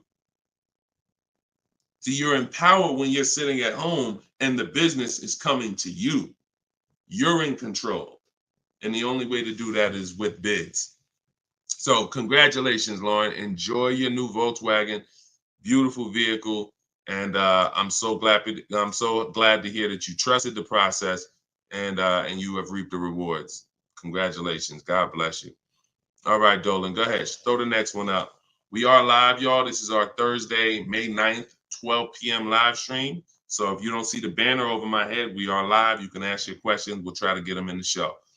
Wanda Lopez Smith on TikTok. Leasing companies not allowing third-party buyouts. Yeah, I explained that. If we have a third-party restriction, we're going to sell it to a local dealer. But we still get bids. We still need to get bids from the online car buyers to know if we have equity. If we have equity and we have a third-party restriction, we're going to sell it to a used car. Like if I had a BMW and there's a third-party restriction, I'm selling my BMW to a BMW dealer. I have a whole script in my book for how we do this. We talk to used car managers, and I'm going to have a used car manager buy it. See, some of you bought your car because you saw the third-party restrictions and you bought it and resold it. I don't like doing that because when you buy it and resell it, you have taxes, you have fees that you're going to pay.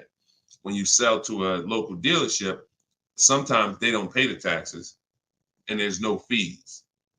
So buying and reselling, you're eating up like probably $3,000 or $4,000 of any equity you would have. So yeah, we've been getting out of the, we've had a process for third-party restrictions since they started them in 2021. We've had a process for how we were going to sell our cars and get our equity, even with third-party restrictions. So that's never stopped us. Never stopped us. Good, great question. People like the live view have no clue how valuable his information is. Appreciate you, Belle. Thank you so much. Only people that know how valuable the information is people who use it. People who watch, there's a saying, you can't be a hearer of the word. You want to be a doer. A doer. A lot of people hear. A lot of people hear because we want our ears tickled. But it's the doing that leads to the savings. And in our case, what we're asking you to do is easy. It's just your programming and your fear of a process. See, it's an unknown hell. I mean, an unknown heaven is what we have over here. But you have a known hell. Sometimes what you know is so comfortable, even though it's hell, but it's, you know it. You're comfortable with it. You're comfortable with the discomfort of car shopping. So this is what, Deshone, everything you're saying, that sounds hard. Sitting at home and doing these copy and paste things and having this, that sounds hard. That's just your fear. That's your programming talking to you. That's not reality. Because in reality, you see people like Lauren who just came on, And you see, this is the easiest way she's ever bought a car in her life. This is the most money she's ever saved in her life. Look, you got people like, look, Matt, happy to share. I've officially graduated. Huge thank you to Deshone, building such a great system, answering all my questions along the way. Lease details. You got a $56,000 Hyundai Palisade calligraphy, 1.28% lease. Highest quote was $1,167 a month. He got his for $719. The highest quote he got from an 80% dealer was $1,167 a month. He got his for $719. Sitting at home, getting bids. So for those of you who want to know, like, I do have a car buying school. It's called Maps Academy. You want to know more about it? We have a comment in there. You can attend my free masterclass. I don't let anybody in my school who has not gone to my masterclass. Everything you're doing raw and buying, selling, and leasing cars. So there's a comment in there for the comment section, and we have a link in my bio for you as well, who, if you think, you know what, I want to see about his online buying school. I don't care, because the system that Matt says, Deshone, thank you, Deshone, for building such a great system. The system is the same. So, but you have to be an action taker. And because the system is simple, and it's in video form, and it's in book form, and it's in my free live video, my free streams, you just get it where you could get it. But there's no excuse for sitting at home car shopping the old way anymore when this information is available and it exists and it's 3 years old. This isn't new. We have hundreds of people. You're not oh, let me take a chance and see if this will work. That ship has sailed long time ago. Long time ago, that ship has sailed. But the action takers are going to win, not just the hearers. People listen, oh yeah, this sounds good. Of course it sounds good. But you won't reap the results until you become an action taker on the information. Okay, so those of you who want the book, it's in my TikTok bio, it's in my Instagram bio. You'll have access to these strategies for the rest of your life. All right, Dolan, shoot the next question up. We got some great questions coming in today. This is our Thursday, May 9th live show. So we are live right now. It's our 12 p.m. stream. Melanie from TikTok, what do you recommend for a young adult that is first-time car buyer that has no credit? I would recommend you save up. You get something that we call a smart car. That's not one of those little cars that you heard. It stands for saving money at the right time. I got a car that's my point A to point B car because I work from home. I got a car. It was literally $4,000. I got it from a grandfather over in South Orange. He was 98 years old, and he still drove until he couldn't drive anymore. Car had 72,000 miles on it, and I got it for $3,750. Literally, it was I got it a year ago, so that was it was an 08 Pontiac G6, 70,000 miles. And that's something that I drive from point A to point B whenever I want to do my run. Because again, I work from home. Most times we take the truck, but if my wife's out, I'll take the car. But I didn't need to spend $10,000, $15,000, $20,000 on a car that I'm driving twice a week. So what I would tell you for you is, if you need transportation, you want to get it reliably, save up some money, get yourself a private party sale on Facebook, pick it up for a couple grand, but you have to be diligent. You want to find it from an owner. You want to find it from an owner who's not driving too much, who maybe they got a second or third car in the family, and that you don't want to deal with these dealers on Facebook Marketplace perpetrating as owners. The owners know the history of the car. They've had it for the last 8-10 years. You want somebody that can tell you, yeah, my little son, this is where Jeremy took the car one day. He was driving to the grocery store. He backed into a car over there right here. You want a person who knows that, not a dealer who just picked up the car and now they're trying to sell it to you for $2, $3, $4 grand. So that's what I would be doing. I would be getting me a very reliable, inexpensive car that I can actually get to work with, make more money. And then once I make money, I will be choosing whether I'm buying or leasing based on if I'm going to keep the car for 8 more years. Whenever you get into spending real money on cars, over 12, 15 grand, this is when you start wanting to ask yourself, am I going to keep this car 8 years or not? Because once you get these cars and build up your credit, Melanie, another thing you should be doing is getting a credit card, not using it, pay it off every month, spend $20 on it, pay it off so you can get your credit up to a 700 score. You could be at a 700 score lightning fast before the next 12 months. So now what you want is you want a car to drive, get you to where you're going, but then you want to be building your credit now. So now when you're like, okay, I got a job, I'm making money, I want to get me a different car. Am I going to buy it or lease it? And if you're not keeping it 8 years, you want to go for the lease so that you could drive a brand new car for pennies on the dollar, as long as you keep following what we're teaching and getting great lease deals. But if you're keeping the car for 8 or more years, then you would go and you would buy a car, not lease it. But in order to do that, you want to set yourself up and get yourself up to a 700 credit score. So you should follow somebody like Shonda Martin. She's on all the platforms. Shonda Martin, this young lady is a guru when it comes to credit. She does a lot of live streams, a lot of Q&As, just like me. But yeah, you got a great path. But don't go out there and do what a lot of people do and finance a car, no credit, your first car, you're gonna go buy it. Now you're getting a $20,000 car, you're gonna probably pay, $500 a month for it. And now that car is gonna be a long-term thing because it's just too expensive. And you just don't follow the traditional route is what I would tell you. All right, I'm glad. It's my daughter. She has a full-time job and now searching for a car. Okay, perfect, Melanie. I think that's a great plan.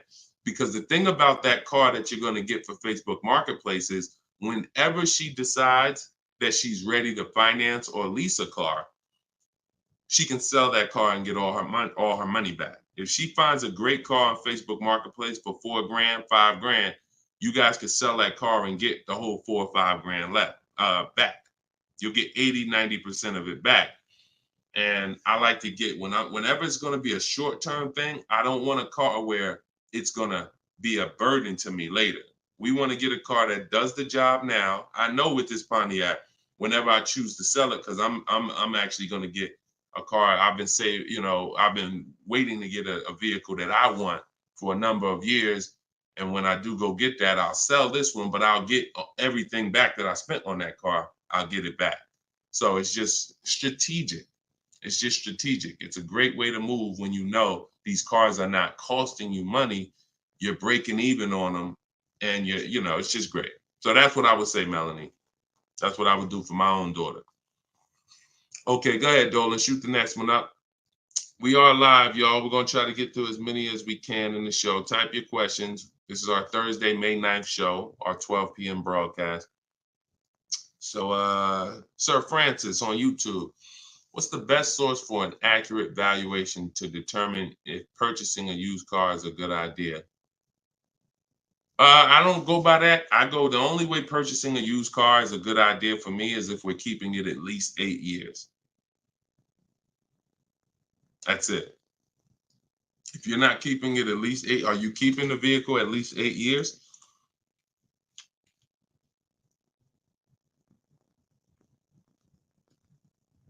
Let's see if we give him some time to answer. Are you keeping the vehicle for at least 8 years, Sir Francis? See, if we're not keeping the vehicle at least 8 years, there's no point in buying it, because the money that you would spend to lease, you can't put a price tag. You can't compare it. The reason I have to show y'all these lease deals is to see you cannot compare great lease deals to purchase deals. You can't. Look at this. Look at Jared.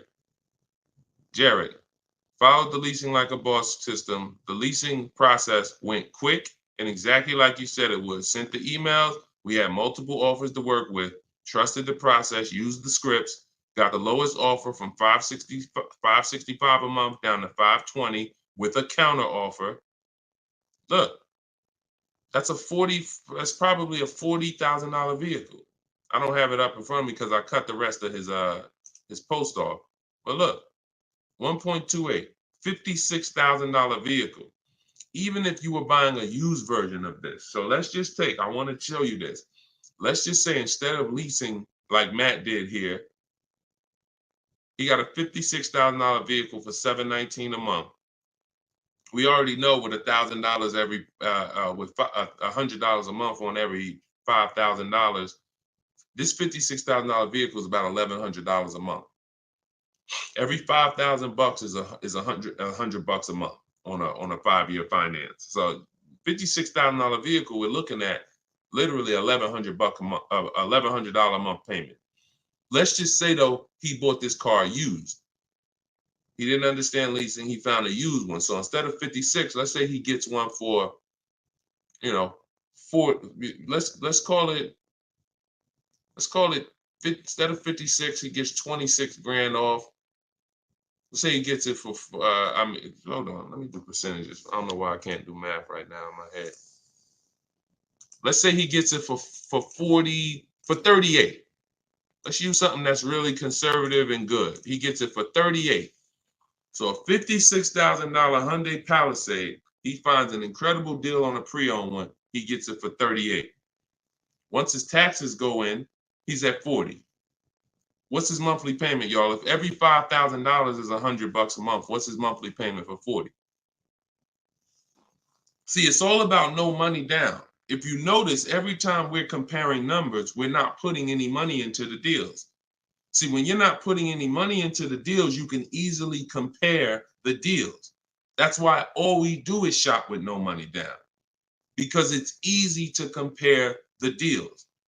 In my book is No Money Down Mastery. You're going to find every strategy I teach you doesn't involve money. It doesn't involve money, because when you want to put money down, that's different. But money down should be after you have assessed the deal already.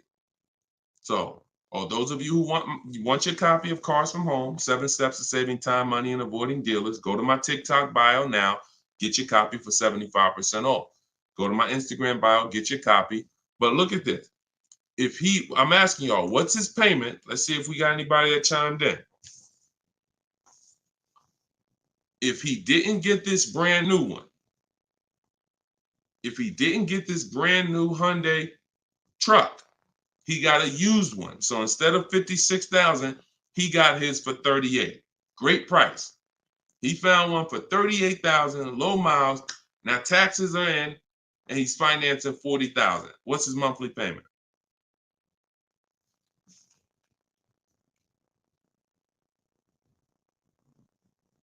Anybody do the math? Every 5,000 bucks. Well, I'm gonna tell y'all now. Okay, y'all taking a little long. It's 800 a month. Thank you, Derek. Thank you, Derek, on Facebook. 800 a month. So let's look at that. Matt drove off $719 a month, no money out of pocket. Brand new 2024, never been driven, new car smell, fresh out the plastic, $719 a month. Same person who bought that car because they didn't understand leasing, they're paying $1,100 a month. Now there happens to be another one just like it, but it's a 4-year-old one, and it's $38,000, and someone else gets that, and they're paying $800 a month. Do you see how much money those who don't teach you about leasing have cost you? Do you see how much money listening to those who don't understand leasing has cost you? Big money. So I'm either driving a used car and I'm paying more than the guy who got the brand new one. Or I'm driving a brand new one just like him and I'm paying $400, $500, $600 more than what he's paying because I bought the car. Now, when do the people who buy win? When do they win? 8 years down the road. 8 years down the road. See, because when you buy your car and you pay it off, see, the person who leases is not worried about depreciation. That's the car going down in value like this. The person who leases is not worried about depreciation. They've already beat it because their lease payment is so low. Their lease payment is so low, they're paying less than what the car's normal depreciation would be. So they beat it with a great lease deal. Now, the people who own the car they're not going to beat it because they own it. So any depreciation is coming against their actual car. If they could have sold the car today for 30, next year it's only worth 25, they lost $5,000. If you were going to sell your car today for 20 and then a tree branch falls on it, is it worth 20 tomorrow? Even when you fix it, run it through your insurance. Hey, I'm coming to get my 20. No, a tree branch fell on the vehicle. It's worth probably 18 now. This is depreciation. So the only way you're going to avoid that is through long-term ownership, because eventually, like I talked about earlier in the stream, you get to the point where your car is only losing a little bit of value each year. Only to this year it's worth 10, next year it's worth 95. In another year it's worth 9,000. That doesn't happen until you have kept the car 9, 10, 11 years. So if you're not keeping your cars that long, you're losing thousands of dollars not leasing, as I just illustrated with those 3 examples. Okay? So this doesn't change. I don't care whether it's Lamborghinis. I don't care whether it's Rolls Royces. The principles do not change. Derek on Facebook. If a manufacturer is offering a very low IR through their direct financing for well-qualified buyers, is there something I should look for on my credit report to know whether I should apply and let them run my credit versus using the pre-qualified offer I have from my credit union? Yeah, most people are going to qualify for the special rates. If you have fair credit, good credit, most people are going to qualify for the special rates because it's not super tier. Super tier is like A1 or A9 in the business world. That's super tier. Most of them are tier 1. So a tier 1 approval is really going to be if you have, 680 credit score and above. If you've had a car loan in the past that you paid well, you should be able to qualify for those special interest rates. Those are not super hard to qualify for. And if it's something under 2.9, you're typically not going to see that coming from a credit union or a bank, not in this market. Not in this market. So yeah, it's a good question though. But that's round 1 in the bank bidding war. So it's important for you guys to know that whenever you see a special interest rate offer, in many cases, it's not hard to qualify for. You don't need perfect credit. 680, 700 and above, you should be fine. All right. So, all right. Let's go. John Tez on YouTube. I'm interested in getting a 23 Charger Scat Pack, trading a 2022 Camry. This is a disaster. This is a disaster. Dealer wants 56 for the car, but it's been on the lot for 220 days. What do you think I could get them to lower it to? Well, I'm going to just tell you honestly, why are you trading in a 2022 vehicle? First of all, if you paid cash for that car, you wouldn't be trading it in, because once you see what it's worth and what you're getting in 2 years, you've had the car for less than 2 years. See, there's something, here's what we're not getting. The reason why I hold this up is for y'all to see that you cannot trade in cars this fast and have it be and have it. And I want y'all to know we are 100% live right now. We are 100% live right now. You're not watching a replay. This is a live show. So we're going to dialogue on this for a quick second. You should not, if I show this so y'all could understand, the value of your car is dropping like this the first year, 2 years, 3 years.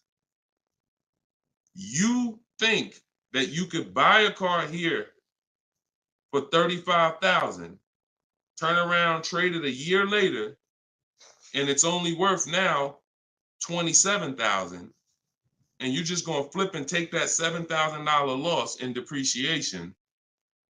You are going to absolutely lose your shirt. And the only way that you actually don't realize how much you're losing is because they hide it in your monthly payment, because you're a payment shopper. Just get me to this payment. I don't care about the numbers and all of that. I don't care about how much money I'm losing on each car. Just work my monthly payment to something that I could afford. And that is financial disaster. because there is no way, if you were coming and you were writing a check for this, if you came in and you bought that 2022 Camry and they said, okay, it's going to be 35 grand, you know, whatever, and you wrote a check for it, and then you came back a year later and you said, all right, well, what y'all going to give me for my 22 Camry? And they said, all right, well, we can only give you 25 for it. And you said, wait, I just paid 35 for it last year. You ain't giving me no 25 for it. You would never take that. But payment buyers take those deals all the time, because what they do is they give you the same 25, but when they finance it and stretch the loan out, they're like, see, and your new monthly payment is only $50 more than your old car. And you like, man, this sounds like a good deal. It's a horrible deal. It's not even a deal. It's a horrible offer, but you're not trained to see it. So whenever I see somebody who's switching from cars that are less than 2 years old to a brand new car, you're not talking about leasing it. So you're still in the mindset of, oh, I could buy cars, switch them, buy cars, switch them, buy cars, switch them. You absolutely are losing thousands of dollars on every single car you buy. So if I wanted to do what you were doing, replace my 2022 Camry with a Charger Scat Pack, and first you're buying another pre-owned one too. You're buying another pre-owned one. So you're asking, all right, I want to replace this 2-year-old pre-owned car that I got, and then I want to buy another pre-owned car and replace that one. But you're not looking at the fact that the 1-year-old Scat Pack you're trying to find is so rare. When you find it, you're most likely going to overpay for it, because who has 1-year-old Scat Packs? Who has 1-year-old Dodge Charger Scat Packs? How would that vehicle even end up on a dealer's lot? You only get the cars on dealers' lots one of two ways. The dealer has to buy them from auction, or buy them from one of their customers, or at the end of a lease, the person returns the car. So people are not usually trading in a 1-year-old car. So if it has been on the dealer's lot, maybe it's because it's a leftover model. And if it's a leftover model, you don't have anything to compare it to see how much you should be saving. So what I would be doing is, before I buy a 1-year-old Scat Pack, I would see what's the market on a brand new one. This is so important. This is so important, because this is financial intelligence. Look at this. If I would have walked in, this is Sean. Sean got an F-150 Lightning, $73,000 vehicle. He ended up saving $20,000 on the vehicle. Brand new one. Same thing with Kimberly. She got a Maserati. You can see here, what does it say? Total savings, $20,700. 2023 Maserati Greco. $86,000 vehicle. They took off $20,700. That's the new one. So what happens if she would have bought a used one, 1 year old, and she saved 20 grand? She might have thought that was a great deal. Man, I got a 1-year-old Maserati. They took off 20 grand for me. Not if she didn't know that on a brand new one, she could have got 20 grand off. So whenever you're buying a car that new, you need to know what the brand new market is to know, all right, if I can save 10 grand off a brand new one, then how much should I save off the 1-year-old? I should save a lot more than that. See, and you have a lot of things that you moving in a way that I would tell you need a system, because it's hard for me to explain to you everything you are doing and a way you're approaching this, how you're going to overpay by thousands and thousands of dollars. You haven't talked about leasing versus buying. You're not talking about shopping for cars in a way where you can actually see multiple offers. You're talking about buying a 1-year-old pre-owned car without looking at what the market is. How do I know a good deal on a 1-year-old one? There's not enough vehicles out there for you to know a good deal on a 1-year-old, which means the only way I'm going to know a good deal on a 1-year-old one is I need to know what a good deal is on a new one. And if a good deal on a new one saves me 15 grand, then that means on a 1-year-old one, I need to save like 20 to 25. There's not enough vehicles for you to do that. So you should really be looking at following a system, learning about leasing versus buying. Are you keeping the next car 8 years or not? If you're not keeping the next car 8 years, you shouldn't be buying, you should be leasing. Because I don't care what you get the price for on the Scat Pack, you are gonna overspend compared to someone who goes and leases their Scat Pack and gets a great deal on it. So we got to slow down and look. Most times we're approaching car buying like grocery shopping.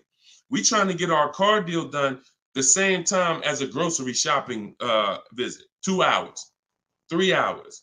We're at the grocery store more than we're planning our car purchase. And the only way you're going to save money is to take your car buying process seriously. If it's just like, nah, Deshone, it ain't that big of a deal, then go ahead and go give them 15, 20 grand. But I tell you what, somebody like me, somebody who's listening to me, who getting the same car that you're getting, and they say, man, so funny, Deshone, I'm in the same position as that person is in. I got a Camry too, and I want to replace it too with a Scat Pack. But I'm gonna use your strategies.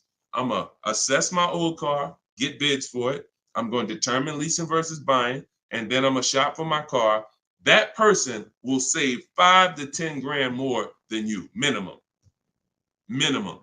I put any amount of money on it. So slow down and answer this question first. How many years are you keeping the next car? If the answer is not 8, don't think about buying it. Don't think about buying it. My goal is to shop for my most aggressive lease on my next car. If I'm buying it and I'm keeping it over 8 years, then I'm buying it. I'm not buying a car that I'm not keeping more than 8 years. Not no Scat Pack, not no Dodge Challenger, not no Toyota Camry, nothing. If I'm not keeping it 8 years, I'm not buying the car. Lease deals are too great. It's pennies on the dollar when I learn to get them. So everything I'm teaching y'all is out of my new book, Cars from Home. It's a digital book. It's called 7 Steps to Saving Time, Money, and Avoiding Dealerships.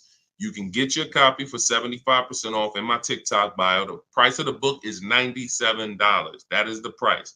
But you can get it for $24 if you get to my TikTok bio before the 30-minute timer expires. If you get to my Instagram bio before the 30-minute timer expires. We have a link in the comment section on YouTube and Facebook. You can go to deshonsbook.com, or you can scan this QR code with your phone and you can get your copy for 75% off. So use it. Make sure you send me your success stories. Continue to send me your success stories so we can bring them onto the show. That is a step-by-step system. There's nothing left to chance. You cannot leave anything to chance when it comes to car buying. Everything that we teach is for a reason. So let's continue to move. You know we will be back soon for another stream. And catch us later. We're usually live 7 and 12 p.m. So if you're around at 7 p.m., just again, if you don't see the banner above us, that means we're actually live. So jump on and we'll get to it. Everybody else who got your book, enjoy. For those of you who want to attend my free masterclass, Everything You're Doing Wrong, Buying, Selling, and Leasing Cars, you can also go to the comments or to my TikTok and Instagram bio. But you're going to need about an hour. And that's a straight hour of me in my board. And we have a comment for you right here in the Facebook and in the YouTube section. That's me showing you scenarios, going over 23 mistakes that most of you are making that you need to stop making if you're truly going to get below market deals. Okay, so other than that, y'all, get the information. I don't care how you get it. Get in where you fit in. Use it. Keep unlearning. And let's keep saving this money. All right. God bless y'all. See y'all on the